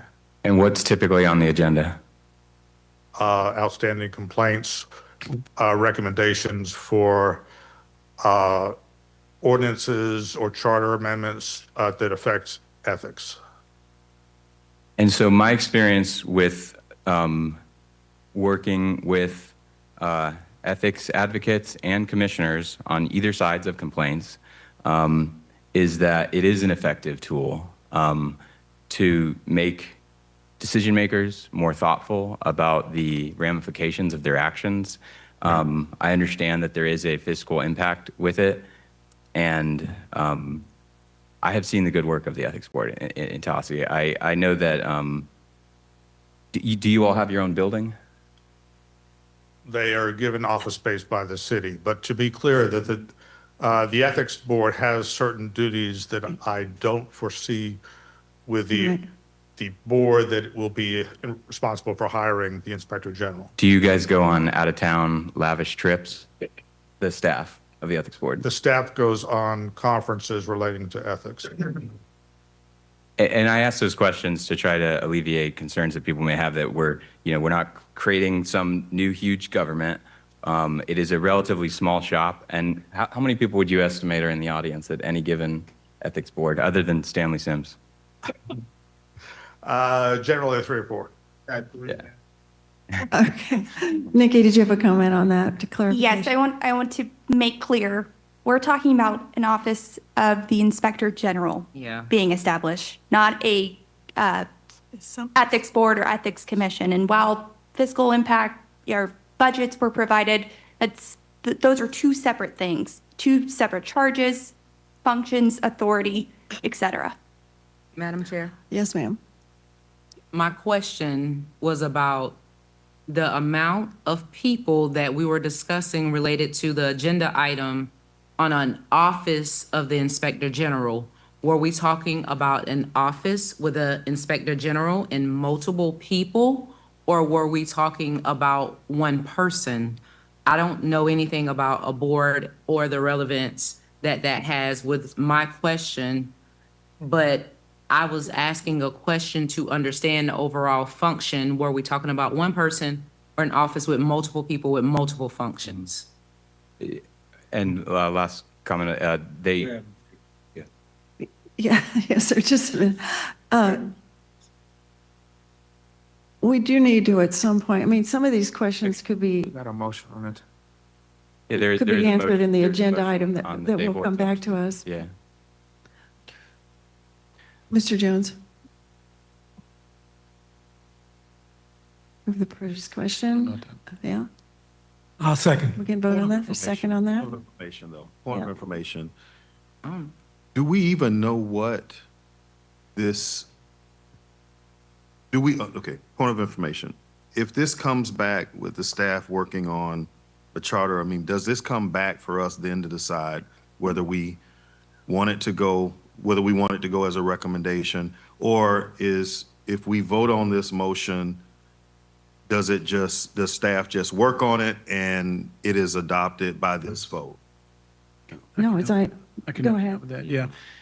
Generally speaking, the way our process is set up, if you give us the direction at this point, you're voting on charter language at that time. So you've decided you want to advance a charter amendment, and you're asking us to bring back language for you to do that. So that's generally the answer to the question. If it's helpful, I'll just add one quick thing, just to give you all an idea of the nature of all this. And I'm not arguing the fact that, some may determine, and you may determine this is necessary. But I've been in the county a long time. And I could tell you we're really proactive about the way we go about hotlines and fraud lines and reaching out to people. It's not something we sit back for. Every time we touch people, in our procurement documents, the first thing we have on, if you have any issues, you have any questions, you have any concerns, anything that alarms you, call this number. Clerk of the court does the same thing. Anytime we touch a vendor, anytime we touch anybody else, we've got big, bold, call this line. Whistleblowers are protected under Florida statutes. If we have a whistleblower issue, I don't talk to the person, don't talk to the employee. They're protected in ways that Chastity can discuss, and those matters are investigated as such. 99.9% of our issues that we hear back from people are, you charged me too much on the stormwater fee. I have one property, you charged me for two, and we go out on the property. I'm looking at Rashonda back there. We say, you're right. You have, there was a clerical issue. And these are the way that we address these matters. So again, I just wanted to give you a little bit of the nature of that. But Sean, to answer your question, yeah, generally at this point, we would bring back language for a proposed charter amendment. And if I'm correct, the language on the charter amendment is something that we would, based on our conversation here today, the staff would create, and we would vote on that at our next and final meeting. If we move forward with this motion today, I correct on that? There will be one more vote when we see the charter language, if this motion passes today. If it doesn't, we'll move on to other items. No, So, yeah. maybe point of order, but I'm not sure what I'm saying right now. But, so we're in the middle, and I totally agree with Mr. Jones's, yeah, I'm going to do something with that. I totally agree with what you said. It turned into a discussion. I was in the middle of asking experts to respond to questions, not to have a discussion. We still are finishing with Mr. Payne. So the question has been called, so we do go to a vote at this time for future. I do think we need to have a roll call vote on this, please. Linda Bond Edwards, No. Liz Ellis, No. Anita Favors, Max Hurley, Aye. Daryl Jones, No. Howard Kessler, Aye. Henry Lewis, Heidi Otway, No. Sean Pittman, No. Ryan Ray, Yes. Shamaro Roberson, No. William Smith, No. Bruce Strobel, Yes. Jarrett Terry, No. Katrina Tuggerson, No. Vice Chair Haynes, No. and Chair Lindley. No. Did I? Bills. Sorry, no, Temple Robinson, I'm so sorry. No. Bills 4-14. What was it? Excuse me? Pardon me. Yes. There has to be a vote, and I thought that was clear, but I don't think it was. There has to be a vote on the call, the question. So that's what everyone was voting on. You weren't voting on the substantive motion. Oh. So do you want We're to voting- re-vote on whether to call the question? I'll go first. All in favor of calling the question? Aye. Opposed? No. Okay. Do we need to go around again on the question? We calling the question. What is? On option So, two? so this is a, Previous question suspends discussion. It takes us back to the previous. The previous question. yeah, so the question becomes, does everyone want to end debate? But it's a procedural thing, and you have to take a vote to ensure that a majority wants to end debate. So it's a procedural vote that's taken before you take a vote on the motion. Sorry. Point of order, though, wouldn't it be a motion to reconsider the calling the question vote? No, Okay. no, that's not correct procedurally. I'm sorry, but I'm not sure where we stand. Are we- So- Do we need to go around once more with a vote on the question? They, just to vote on calling the question, do it by that if you need to, or by voice vote, and then just have a new vote, just to ensure that everything is done correctly on the motion itself. Madam Chair, point of order. I mean, we have just taken a vote. Now, if we needed an explanation of what we were voting on, we should have given that before we voted. So now we do have a vote that we just took, and it failed. So, I mean, we don't re-vote just because people were confused or whatever, but we had a vote that failed. Chair, you can do whatever you want with this. I'm just telling you, it's obvious people were confused about what they were voting on. You can do with that what you want. We did just have a voice vote on calling the question, and which you all said aye to. I mean, that was just a few moments ago. Madam Chair, point of order. Sir. We had a vote again, but we didn't have another motion, but we had a vote. I mean, you can interpret it or clarify whatever way you want, but the record will show that we just had a vote and it failed. We just have another motion and have another vote if you want, but we just voted not to end the debate. So I think Dr. Kessler is wanting to talk, others may want to talk, but we had a vote, and that is Robert's Rules of Order, and that vote failed. Chastity, you're the attorney in the room. What are we supposed to do? Do we need to go around again for the vote on the question? At this point, if there was confusion about what the vote was, and someone wants to make a motion to reconsider who was on the prevailing side, so you voted against the call the question, and you want to reconsider it, you can make that motion. I make a motion to reconsider calling the question. Motion's been made and second to reconsider calling the question. I don't know what the hell that means. That means. Wait, But I vote no means to that the we Inspector vote. General's That's, office. that means that we vote, that now we'll be postured to vote on calling the question. Whether or not to end the Only- debate. whether or not to end the debate. So we'll go, Or with its failure, with the failure of the call to previous question, it does take us back to the original motion. That's which correct. we can now manage, which is now on the floor. The only thing is that it's still open up to conversation, but we can now, Madam Chair, take a vote at your behest. Amen. Correct. You can call for, Okay, so I withdraw my motion. so we can now call, okay, the vote would be Not on, just vote. the vote would be on option 2, Yes, ma'am. which is Dr. Kessler's Yes. motion. Correct? Okay. All right. I will get it right this time. this is the, On option 2, as proposed, On option 2. as proposed by Member Kessler. Linda Bond, stated. option 2, to bring back proposed charter amendment language at your next meeting for the committee's consideration. Linda Bond Edwards, No. Liz Ellis, No. Anita Favors, No. Max Hurley, Aye. Daryl Jones, No. Howard Kessler, Aye. Henry Lewis, No. Heidi Otway, No.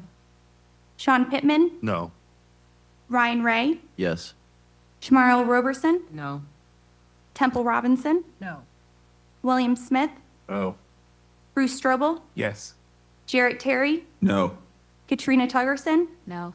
Vice Chair Haynes, No. and Chair Lindley. No. Madam Chair, Yes, sir. I'd like to move option 1. Which is, Can we get the vote on, the tally on that before we? Motion failed, 4 to 14. same as last. what was it? 4 to 14. 4 to 14. Motion failed. Thank God I'm not an attorney. Okay. Well, I apologize for missing the ball on this Thank you, too. Cassidy. So we have a motion for option 1 To accept this report and table this issue. and table the issue. That's option 1 in our document. Take a roll call. Well, I don't hear a second on that. Second. Motion's been made and second to accept the report and take no further action on this. Let's do a roll call vote on that. We're in discussion. Is there going to be discussion on that item? You have a comment? I'm sure that there are comments. So we're making the distinction between doing nothing and doing this is that it precludes us from ever considering it in the future. That's not true. It would require a supermajority vote in order to bring it back up if it's dispensed of and tabled today. Correct. Okay, thank you. This also could come back the next meeting? Yeah. All right. Comment? Madam Chair. I did hear City Manager Favors, she had some questions, and there may be others who have questions, and I think she asked for perhaps some more information that she wanted to be brought back. I don't know if she's willing to have that information brought back at another meeting, or others are saying, okay, well, this is not something I want to move forward.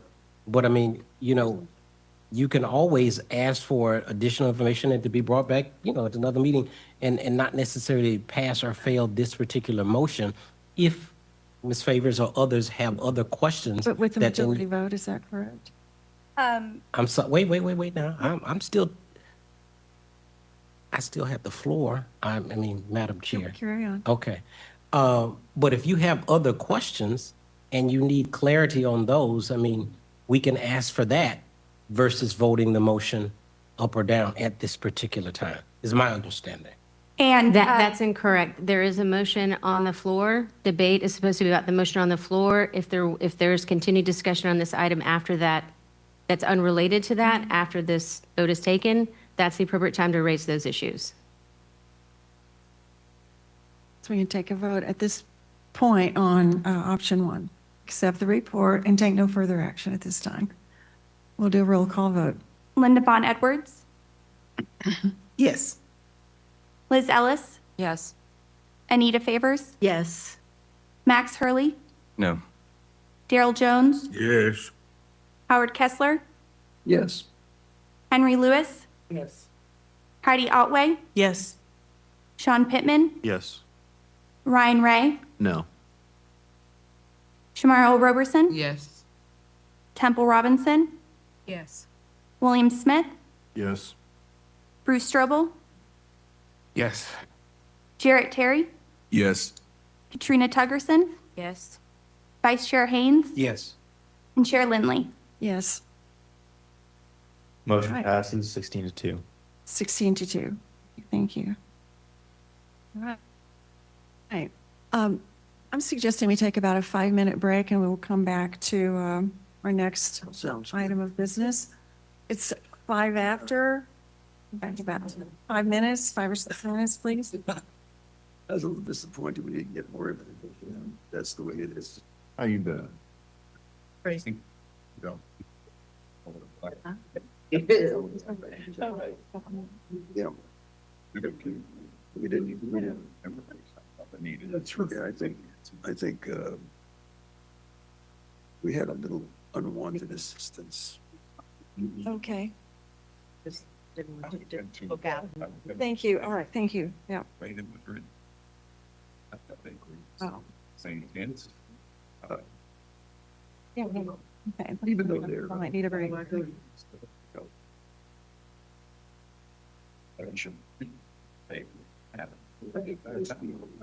I think if they would have heard, I think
renaming policies and procedures. As you'll recall, this was requested by the committee to encourage the county and the city to work together in aligning their respective policies to prevent public safety and emergency service-related issues. The draft language, as provided in your materials, is also reflected on the screen. Just looking ahead, if approved by the committee today, this recommendation would be included in the status report to be presented to the board in March on the committee's efforts so far at that time, as well as the committee's final report later this summer. So with that, we're seeking the committee's direction, and I'll hand it back to the chair. Okay, thank you, Nikki. I have some cards up. Mr. Haynes. Yes, Madam Chair, I move option 1. Second the motion. Motion's been made and seconded to move option 1, which is approve the draft policy and recommend it to the Board of County Commissioners. Any discussion? Ms. Edwards? Just one question. I always get a little concerned when I see language like work with. I don't know what that means. And I'm assuming, well, a bad word, I would presume that the county will determine what work with means. Would the county attorney like to speak to this language?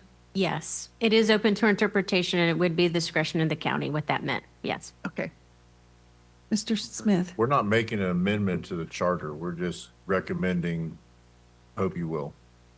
This is just a recommendation to the Board of County Board of County. Commissioners, which will be included along with any amendments you do pass or advance, rather, it will be included. But no, this isn't going to the ballot, and it would not affect the charter. Do other questions? Ryan Ray? It's a good common sense provision here. I look forward to supporting it. Okay. Other comments on that? Okay, without moving forward, we'll take a roll call vote on this, please. Item option 1, which is just approve the draft policy recommendation to the county commission. Linda Bond Edwards? Yes. Liz Ellis? Yes. Anita Favors? Yes. Max Hurley? Yes. Daryl Jones?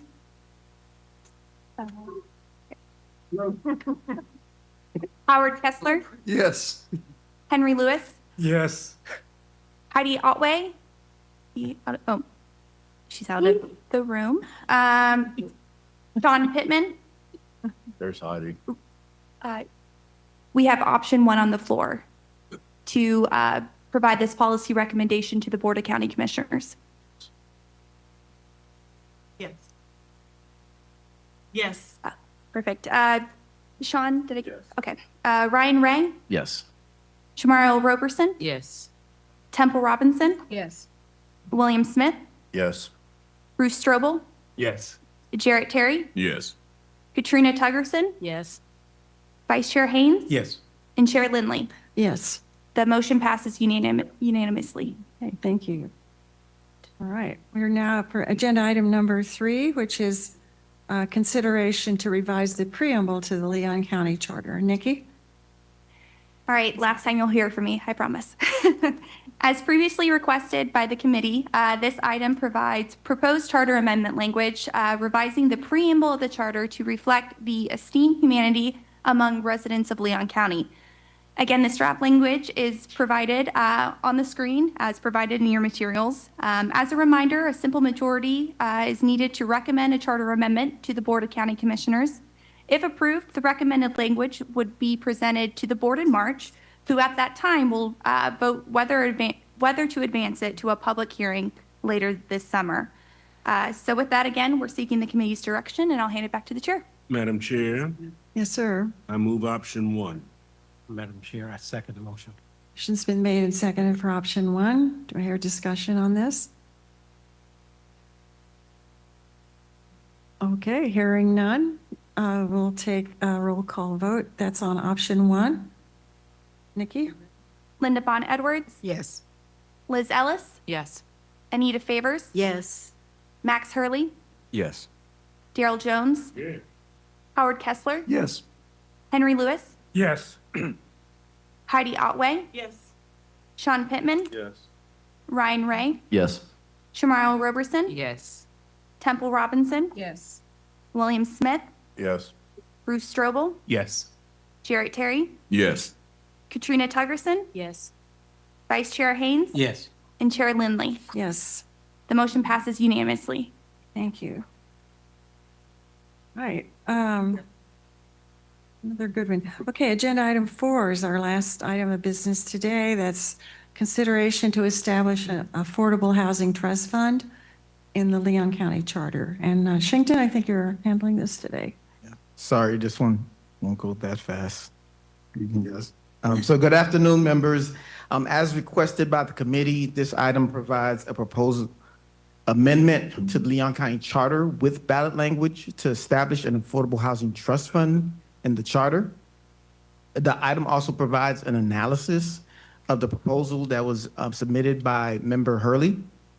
However, our recommendation is that the committee adopt a policy recommendation, rather a charter amendment, that reflects and reaffirms the county's commitment to increasing and preserving the stock of affordable housing in the community.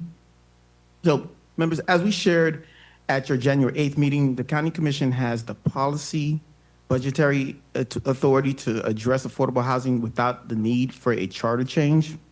As a result, just over the past 5 years, the county has invested $5.8 million in direct funding and authorized $195 million in bond financing that has or will construct more than 1,200 new affordable housing units to address the highest affordable housing needs here in our community.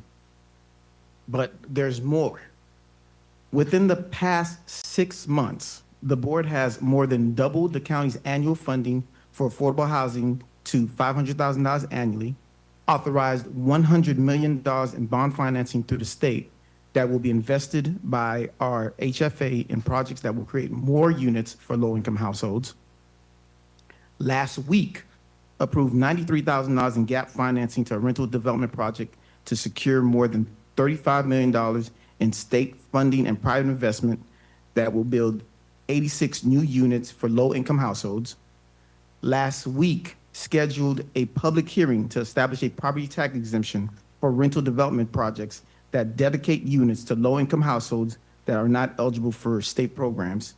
And next month, the board will hold that public hearing, and upon approval, we will promote to every developer group, locally, statewide, and nationally about the opportunity to come here and build more affordable housing in Tallahassee, Leon County. And this will all be accomplished without a change to the county charter.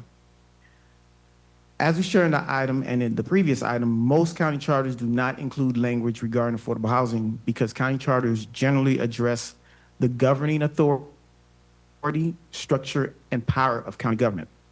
Leon County's charter does not express specific policy priorities, which the board regularly achieves through its strategic planning process, budgetary priorities, and policy adoptions. Only 4 of the 20 charter counties include affordable housing provisions, which generally memorialize the existing broad discretion of the county commissions to establish and implement a trust fund dedicated to affordable housing, which, by the way, we already have an existing affordable housing trust fund. However, as requested by the committee, a proposed charter amendment and ballot language is included, and it's in your packet, which would establish an affordable housing trust fund in the county charter. It's very similar to the language adopted in the 4 other counties. Like the others, it doesn't require an annual minimum financial commitment and maintains the county commission's explicit authority to determine the appropriate revenue sources for an affordable housing trust fund. As mentioned earlier, we also provide an analysis of the charter amendment provided by Member Hurley, which we're not recommending, and we give the reasons in the item. It's detailed, and those include that it proposes the establishment of a separate, very low-income affordable housing trust fund and the dedication of 5% of the county's portion of the infrastructure surtax, which statutorily is limited to purchasing land, which, according to developers that we work with, that is not their highest need. Their highest need is money. They need money for construction. That's typically what the need is, not funds for land. And we're limited when we use our infrastructure dollars to specifically purchasing land for affordable housing. Additionally, the board very recently rejected a similar proposal that would have diverted portions of the county's portion of the surtax already dedicated to critical transportation needs. And instead, what the board did is, again, more than double the county's annual investment in building affordable housing with general revenue and the economic development portion of the surtax, because those are not constrained to just land, which increased the county's funding, annual funding for affordable housing to $500,000. The proposal also creates a new executive director position, but the county already has a housing services manager position, which responsibilities include overseeing and administering the county's numerous housing programs, from down payment assistance to home replacement, staffing 2 statutorily established affordable housing committees, submitting annual reports to the state on the county's affordable housing investments, meeting regularly with community stakeholders and partners to collaborate, coordinate, and maximize affordable housing resources here in our community, and applying for grants opportunity to preserve and increase the stock of affordable housing. The proposal by Member Hurley also calls for transferring state and federal housing grants into the new trust fund, which would violate the Florida statutes as well as federal rules and regulations that require that those dollars remain segregated when we receive those dollars. It also proposes transferring the net proceeds from the sale of county-owned real property into the trust fund, which is inconsistent with the county's policy and would violate our interlocal agreement with the HFA. What we do now is we transfer net proceeds of the sale of county-owned properties to the HFA to invest in affordable housing programs such as the county's emergency home repair program, which provides financial assistance to low-income households in unincorporated Leon County that are in need of immediate and dire repairs to their homes. This program is a critical part of the county's housing services. It recognizes that the best way to preserve affordable housing and prevent homelessness is to ensure that people are able to stay in their homes. Over the past 5 years, the proceeds from the sale of county properties have generated more than $600,000 to the HFA for the emergency home repair program, which has assisted more than 60 homeowners. The trust fund also would create the proposal that Member Hurley also presented would create a 3rd citizen committee on affordable housing. However, we already have 2 statutorily created. The Affordable Housing Advisory Committee, which Dr. Struble sits on, consists of citizens that meet every other month to review the county's established policies and submits an annual report with recommendations to the County Commission to enhance those policies for affordable housing. The Housing Finance Authority, that also consists of citizens appointed by the County Commission that meet monthly to identify opportunities to invest in affordable housing projects through primarily bond financing. Again, as we mentioned earlier, more than $195 million achieved thus far in the past 5 years through that process. And finally, Member Hurley's proposal calls for an annual independent audit of the proposed trust fund in accordance with Florida statutes, because a lot of our dollars that we provide is, and primary source of dollars that we provide for affordable housing is from state funding through SHIP. Our existing Affordable Housing Trust Fund already undergoes annual audits to ensure that all funds are evaluated for financial transparency and legal compliance. It's for those reasons that we don't recommend Member Hurley's proposed charter, which is, I believe, under option 3 right now. Now, given the board's commitment to affordable housing that we've detailed in the county's adopted policies, established programs, standing committees, dedicating staffing, committed funding, long-term agreements, and significant community partnerships, we do recommend that the committee consider a policy recommendation, which is option number 1, rather than a charter amendment. The policy recommendation would encourage the board to continue the county's longstanding commitment to increasing and preserving the stock of affordable housing in the community through its existing authority and would be included as part of the committee's final report. And with that, Madam Chair, I'll turn it over to you and I can answer any Yeah, questions. thank you, Shington. Mr. Haynes had a comment. Thank you. Thank you, Madam Chair. Madam Chair, in as much as this analysis informs us of what the county is already doing, for those of us who may not know, and I would like to commend, first of all, the county for what they are already doing, and I would move option 1. Motion's been made to move option 1. Do I hear a second? Failing that, we'll continue on. I'll with- second it. Motion's been made and seconded on option 1, which is, if you can see on page 253 of your documents, there are the 4 options to approve a policy recommendation. They're up there, thank you. Policy recommendation encouraging the Board of County Commissioners to continue the county's longstanding commitment to increasing and preserving the stock of affordable housing in the community. Okay, do we have discussion? Yeah, I'd like Hurley? to discuss this. Yeah.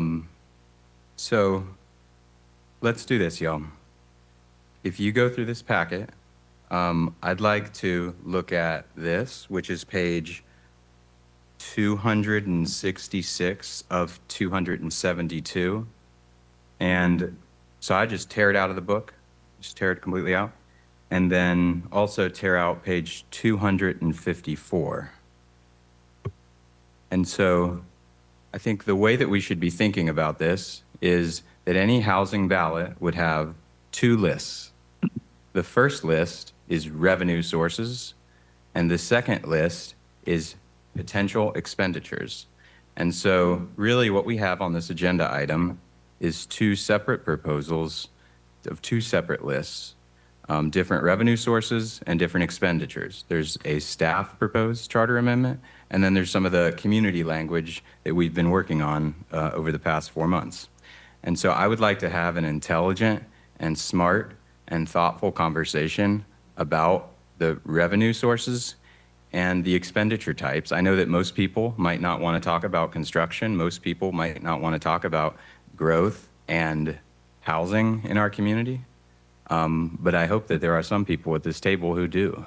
I hope that there are some people today who want to talk about potential revenue sources and potential expenditure types that are in this housing amendment. In order to do that, again, I would take out page 266 and 254 and lay them both in front of you so that you can look at proposed revenue sources and proposed expenditures.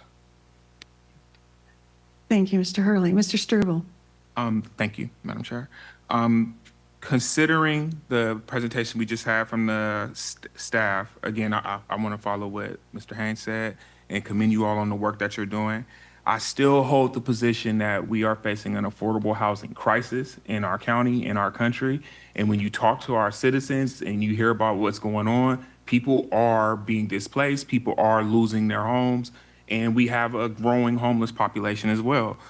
In order to address this, I believe that we can't take our For a second on substitute motion. Second for discussion. For a second on substitute motion. Second for discussion. Motion's been made and seconded on the substitute motion.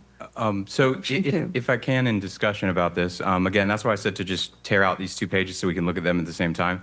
So some of the differences in these 2 documents is that the ballot and language. Mr. Hurley, I haven't recognized you for discussion at this point. Would you? Okay. Oh, okay. Please, I just want to keep a little order here instead of just a conversation between the 2 of you. Okay, carry on. Okay. What is not included in the county's language is there's no suggestion, unless I'm misreading this, other than the purposes of, so what we're talking about here, y'all, 254 of the attachment, 254 of 272. So subsection 2, purposes of trust fund, it says, this is county language I'm reading. The purpose of the trust fund is to provide a continuing non-lapsing fund for the Leon County Commission to use to address the need for affordable housing within Leon County. It says it'll be used to create and sustain affordable housing throughout Leon County for renters and homeowners and increase housing opportunities for very low and extremely low income households. Not bad, but just to get us on the same page about the approach here. An alternative approach would be like you see on page 267, subsection D, authorized uses.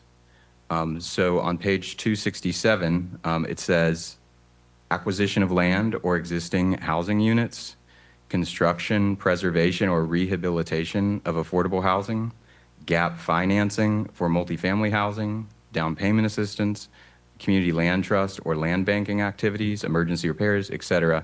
And so I just wanted to get this body's thoughts on if that is one of the main differences between these two proposals. Do you all prefer an approach that has no real enumerated uses of the funds, or something that is more outlined as what our expectations are for the fund? Thank you. Are there comments on that? Ms. I'm sorry. And I see Ms. Roberson too you had your card first. Yeah, so in the report out from the county, it was stated that there's an existing trust fund. So we're asking for a different trust fund with a different meaning. So what will be the difference in the two trust funds, and which one, like how would, I guess, the county decide which one to use at which time? Like, I'm just trying to understand, because we're saying establish an affordable housing trust fund, but he stated there is an existing affordable housing trust fund. There is. So how do we establish something and it already exists? So I think that is best addressed one plank at a time. So one of those planks is staff had outlined that there is in the agenda one of the existing citizen boards for affordable housing under state law requires at least 8, I think a maximum of 11 members. Okay. Under this proposal that I've laid out, there's a suggestion for a 7-member board of trustees, 1 by each member of the county commission. This is when staff could come in and say, hey, tell you what, let's just roll these 2 into 1. And perhaps the easiest way to do that would be to just turn the 7-member board into the 8-member board and just make it the charter board. Just point, we can't do that. Statutorily, it's set about how it's prescribed specifically in statutes. The memberships of we're supposed to be identified to serve on there, and the minimum and the maximum of the size of the AHAC committee is set in statutes. Madam Chair. Yes, sir. So generally, the approach by staff will be that they will look for opportunities to merge, to consolidate, and to streamline the various affordable housing efforts that already exist at the county into one plan that makes sense, that is enumerated in this document. So a plan and a trust fund, like a fund that's established as a trust fund, and you're talking about a plan too. So I'm just trying to understand, like, when you start talking about a plan and a board, like a trust fund is a trust fund. So there's an existing trust fund with numerous funding sources in that trust fund. So are you proposing looking for additional funding sources to go in the existing trust fund, or a different trust fund with a different funding source that both deals with affordable housing? We are looking to maximize Leon County's eligibility for state and federal funding sources through a streamlined approach at the county through this language. And so to your point about the boards, I don't have every answer, but Orange, Broward, Brevard, these counties have, I'm quite sure that they've addressed these issues about citizen oversight and maximum eligibility for state boards. I'm sure that they don't have 6 affordable housing boards. But how does a trust fund ensure like maximum impact of funding sources? Like a trust, like if you have additional funding sources, you have deliverables on that funding source, how would the establishment of a trust fund expand capacity on additional like funding sources? Like, I'm trying to understand. I think that there is a positive effect of when any community, including ours, has an intentional conversation over a set finite period of time, and then they all have a vote in that, and together have a community commitment, a reaffirmation of our values for this agency in the future. Values in a trust fund is different. Like a trust fund is like money in a fund that people can expend against, but holding values and holding money is different. So I'm trying to understand, like, are you seeking language? Are you seeking a fund? Are you seeking both? Well, This will create, so again, let's go back to the list, y'all. Staff exists already. They're already doing a lot of this. What this does is it enumerates revenue sources and it enumerates potential expenditures, what money is out there and what do we want to spend it on. What I'm saying is that the difference in these two proposals is that both of them enumerate the revenue sources. One of these proposals says this is the type of thing we want to spend our money on more specifically than the other one. But a funding source, Madam Chair, a funding source would dictate how you can spend the money on certain expenditures. Us having a trust fund would not override federal regulations on what you could use a funding source for spending or a state appropriation for spending. So like the county establishing a trust fund doesn't take away federal regulations or state statutes on what are allowable costs related to a funding source. okay. Thank you. Let's hear some other comments. Comment. Mr. Haynes? Oh, sorry. Other comments, I have a comment. You had, Okay. I'm sorry, yeah, go ahead. Okay, thank you, I Madam Chair. recognize you. Madam Chair. Stop. Well, I appreciate the dialogue between the other two members. I mean, that is part of the reason why I will not be voting for the substitute motion, and I will support option one. When I look at the limited resources of what our county has and what we are doing to address this issue. And if we look at the analysis and then we look at all of the information from Mr. Lammy in reference to what the county is currently doing, again, I will not support the substitute motion, but will be voting in favor of option one. Thank you, Madam Chair. Thank you. Ms. Favors? Maybe what Chauncey just said clarifies, but I'm confused as to whether or not, I'm looking at the two documents that Mr. Hurley put forth. Are we being asked to consider one or the other, or are we being asked to look at moving forward with something as a charter amendment that recognizes the need for affordable housing specifically? No, at this stage in the process, you are considering charter amendment language that would then go to the Board of County Commissioners for But their. are we looking specifically at Mr. Hurley's proposal in that So, regard? The motion on the floor is for option two, which is more general language regarding the establishment of a trust fund for affordable housing. Option No. three, No, so option two, yeah, so there's three options, right? So option one was we were saying, hey, a staff recommended a policy recommendation versus a charter amendment. But per your request, you did ask for charter language. And so what we did is we prepared and developed option two as language that is what you saw commonly in other communities that have adopted an affordable housing trust fund in their charter. And then what we also provide is option three. So option three is Member Hurley's proposal. All right, thank you. Which is not on the floor at this time, it's being Correct. discussed. So Madam Chair. substitute motion for, yes, Mr. Lewis. Let me ask staff, are there funds that Mr. Hurley's identified that we are not drawing down now, that we can draw down? No. We're drawing, the dollars that we're drawing down right now are dollars, we are primarily our SHIP dollars that we're, that we receive. Everybody gets shipped, yeah. Thank you. Are there other dollars in his proposal that we can draw down, that we should be drawing down, that we could put in the current county trust fund? We constantly look at opportunities to apply for grants when there is available for affordable housing.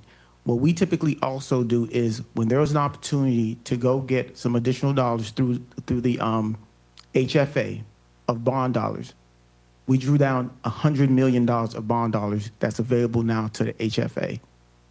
Those dollars can't go into a trust fund because we work it through we work it through the HFA. But those are dollars that can address the highest need in our community, which is affordable rental developments here in Tallahassee County. Right, and Okay, And thank you. an important distinction also, option 3, which is Member Hurley's proposal, specifically, as you see on the screen, would obligate future potential sales tax funds. So those funds are subject to voter approval. They don't exist yet. But should they be approved, that's what would be committed as proposed. that's the difference, primarily. And that, correct me, I mean, that would be if the blueprint sales tax is reauthorized by the voters, which is another 5 or 6 years from now, 2040. 2040. Okay. I mean, it would, so it'd be sort of lingering for 5 years.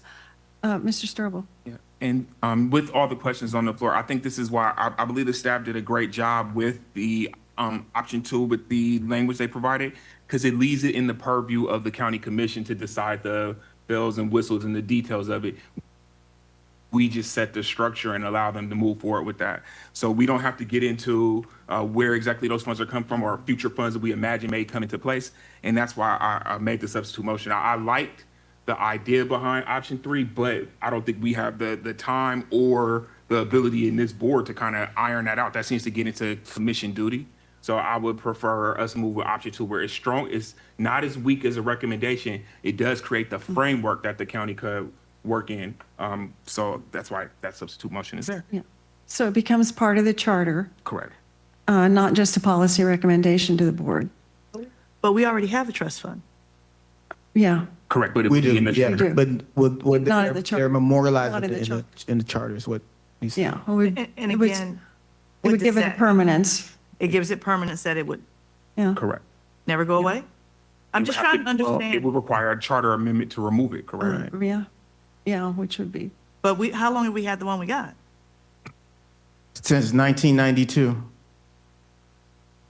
By ordinance. in Yeah, by ordinance, but not required by the Yeah, charter. By ordinance, yeah. Dr. Robinson? Before the charter. Sorry. Dr. Robinson? I had a similar question. We have a trust fund. Correct. Yeah. We're just trying to, I'm gonna use that word codify. It's not really codifying, but we're trying to put this in the charter for the world to see that we have a trust fund. Correct, that's what, when we, again, yeah, so that's what was done in the 4 other counties, because they also were in the same position where they had trust funds already established. But the idea also, though, is the fact that, the thing that we continue to say is, currently in our charter, we don't have specific issues in there. But going just to answer your question, Dr. Robinson, it's codifying the trust fund. But then my concern is the wording of option 2. It says to establish an affordable housing trust fund. In the charter. Within the charter. Because it doesn't exist right now in the charter. I understand. Back to the wording of it. It's established in an ordinance, but not in our charter. It's the wording. Approve the proposed charter amendment for recommendation to the Board of County Commissioners to establish an affordable housing trust fund. Yeah. That's why I was asking that question. It would be confusing. Right, As opposed to establish, right. establish. To place it in the, Is that a friendly amendment? in the So, and amendment. the maker of the motion, substitute motion, accept that, I accept that. to change that language. I don't know what To language you codify. want to use, but that's going to be confusing. If we already have one, Exactly. what are we doing here? To Right. codify the existing. The codify probably is not the right word, but put the legalese on for us.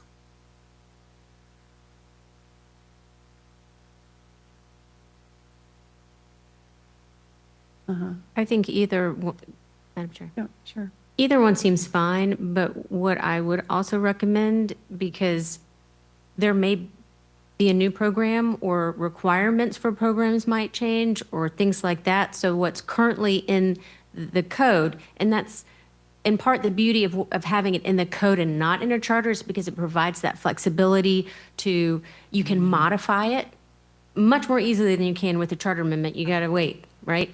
So I would put some language in there that at least gives some discretion to modify the existing trust fund that you're codifying in the charter so that it doesn't tie the hands of, so basically, and authorize the commission to implement and modify accordingly by ordinance or something like that. I mean, so you have your concept if that's what you want. If you want to codify that there's a trust fund in the charter, but provide that flexibility so that the board can provide the parameters for what that trust fund looks like in the future so that it can respond and be nimble for future changes. So what See what we're I'm trying to saying? do is, we're trying to include the existence, include the Affordable Housing Trust Fund in the charter document, an amendment. That's what we're trying to do. We want an amendment that speaks to the fact that we have a working affordable housing trust fund in Leon County. That's what we're trying to do. And that's what we're trying to say in option 2. I want to be clear, so I don't vote the wrong way. Could you change the language to simply maintain a trust fund? I mean, by maintain, that would mean that would still have the flexibility for the Board of County Commissioners, Fine with that. Is that not included under section 5? Madam Chair. as opposed to establish. But the point that Committeemember Robinson brought up is we already have one. So this makes it seem like it's not what's currently in code. And that seems to be the intent, is to elevate what currently exists.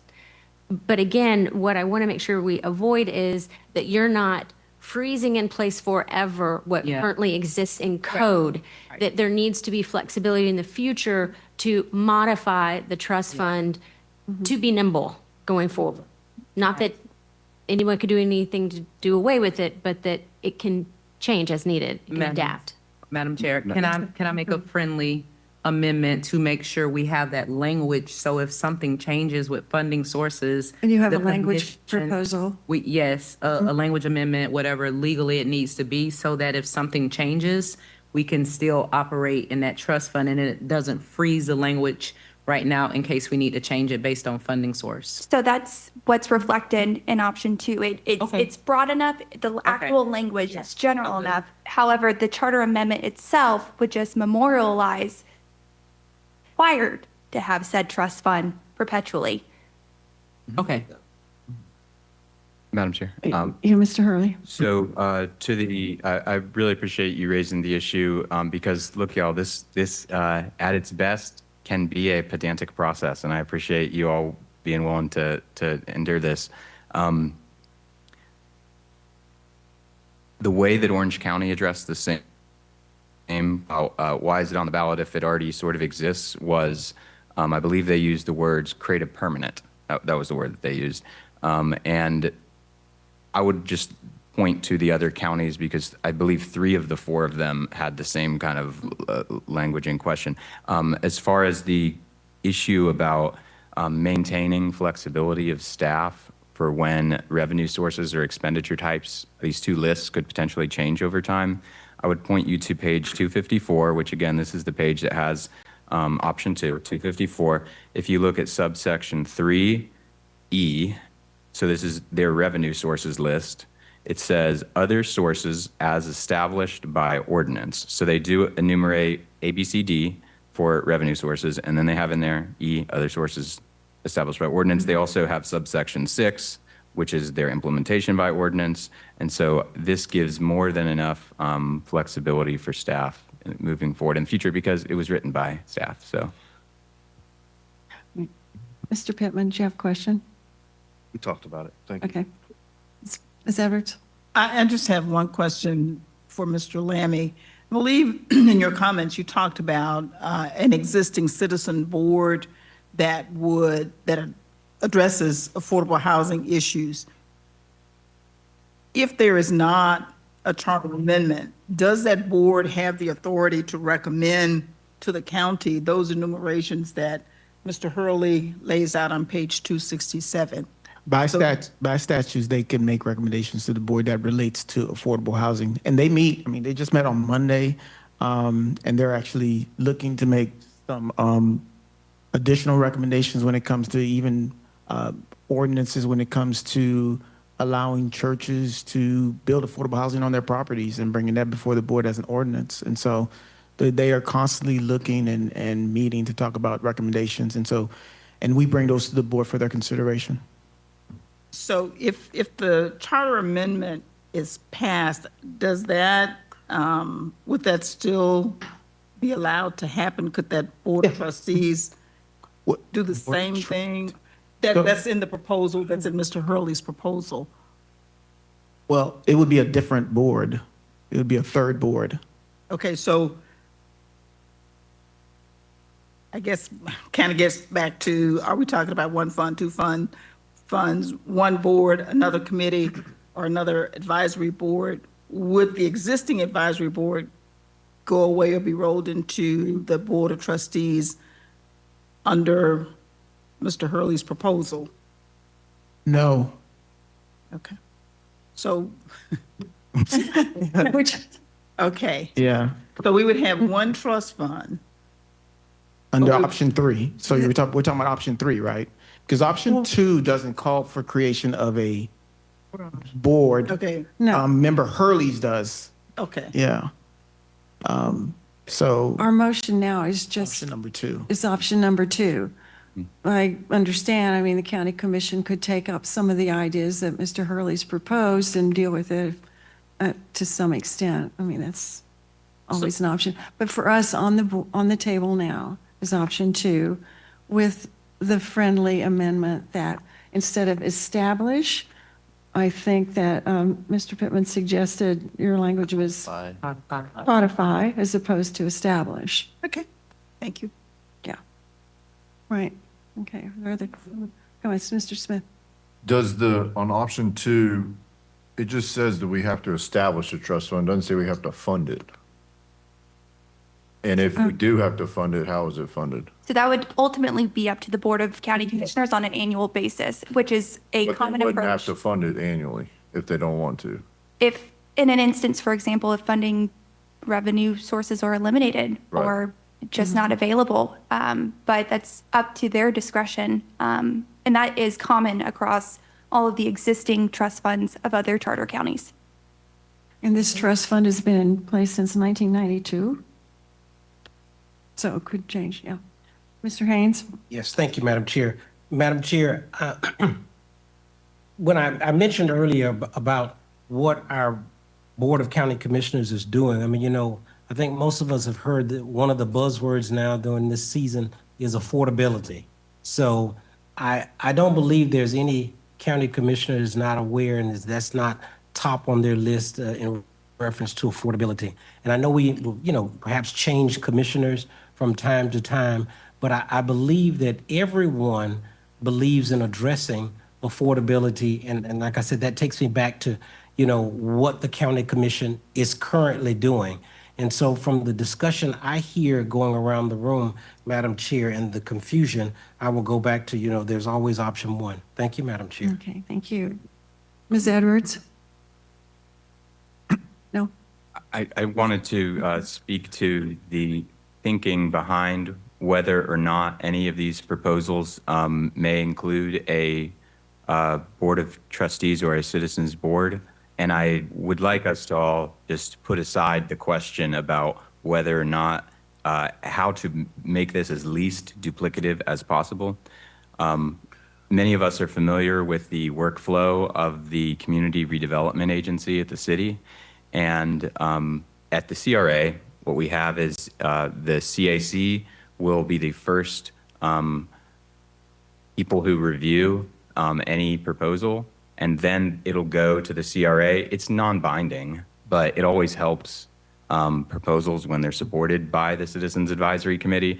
And so I cannot speak to what how that works with current gap financing proposals at the county, but the intention behind it was that the Citizen Board of Trustees would meet to be the preliminary review by the public of any particular proposals, and then it would go to the full board of the county commission.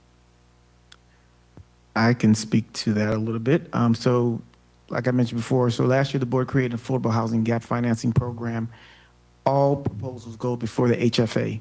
HFA vets those proposals first. Then they make a recommendation to our board.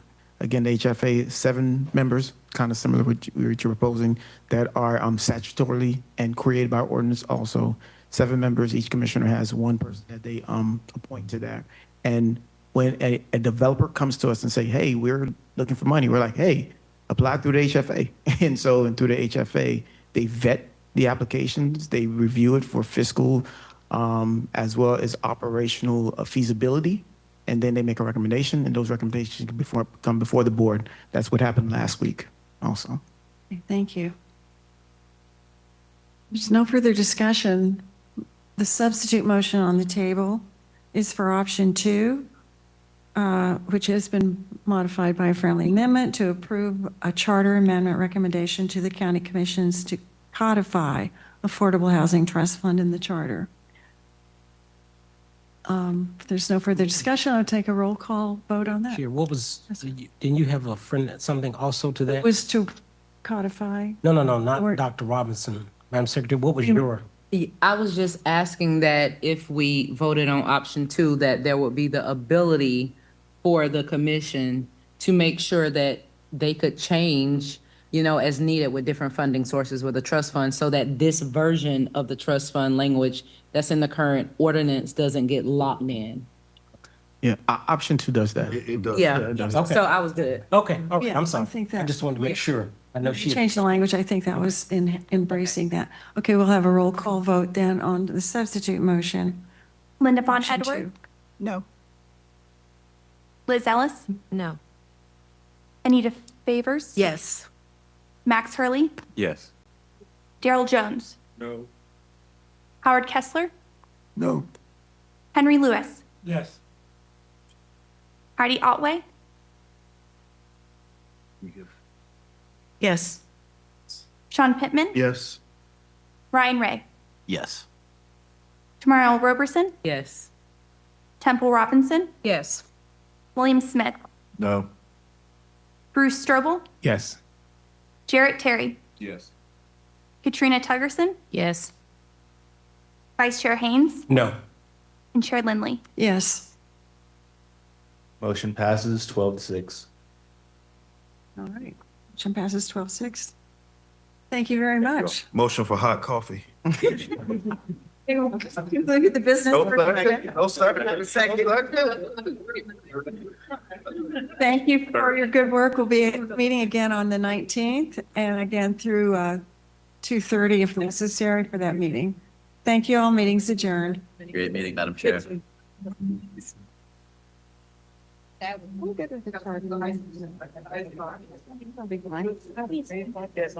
need to go.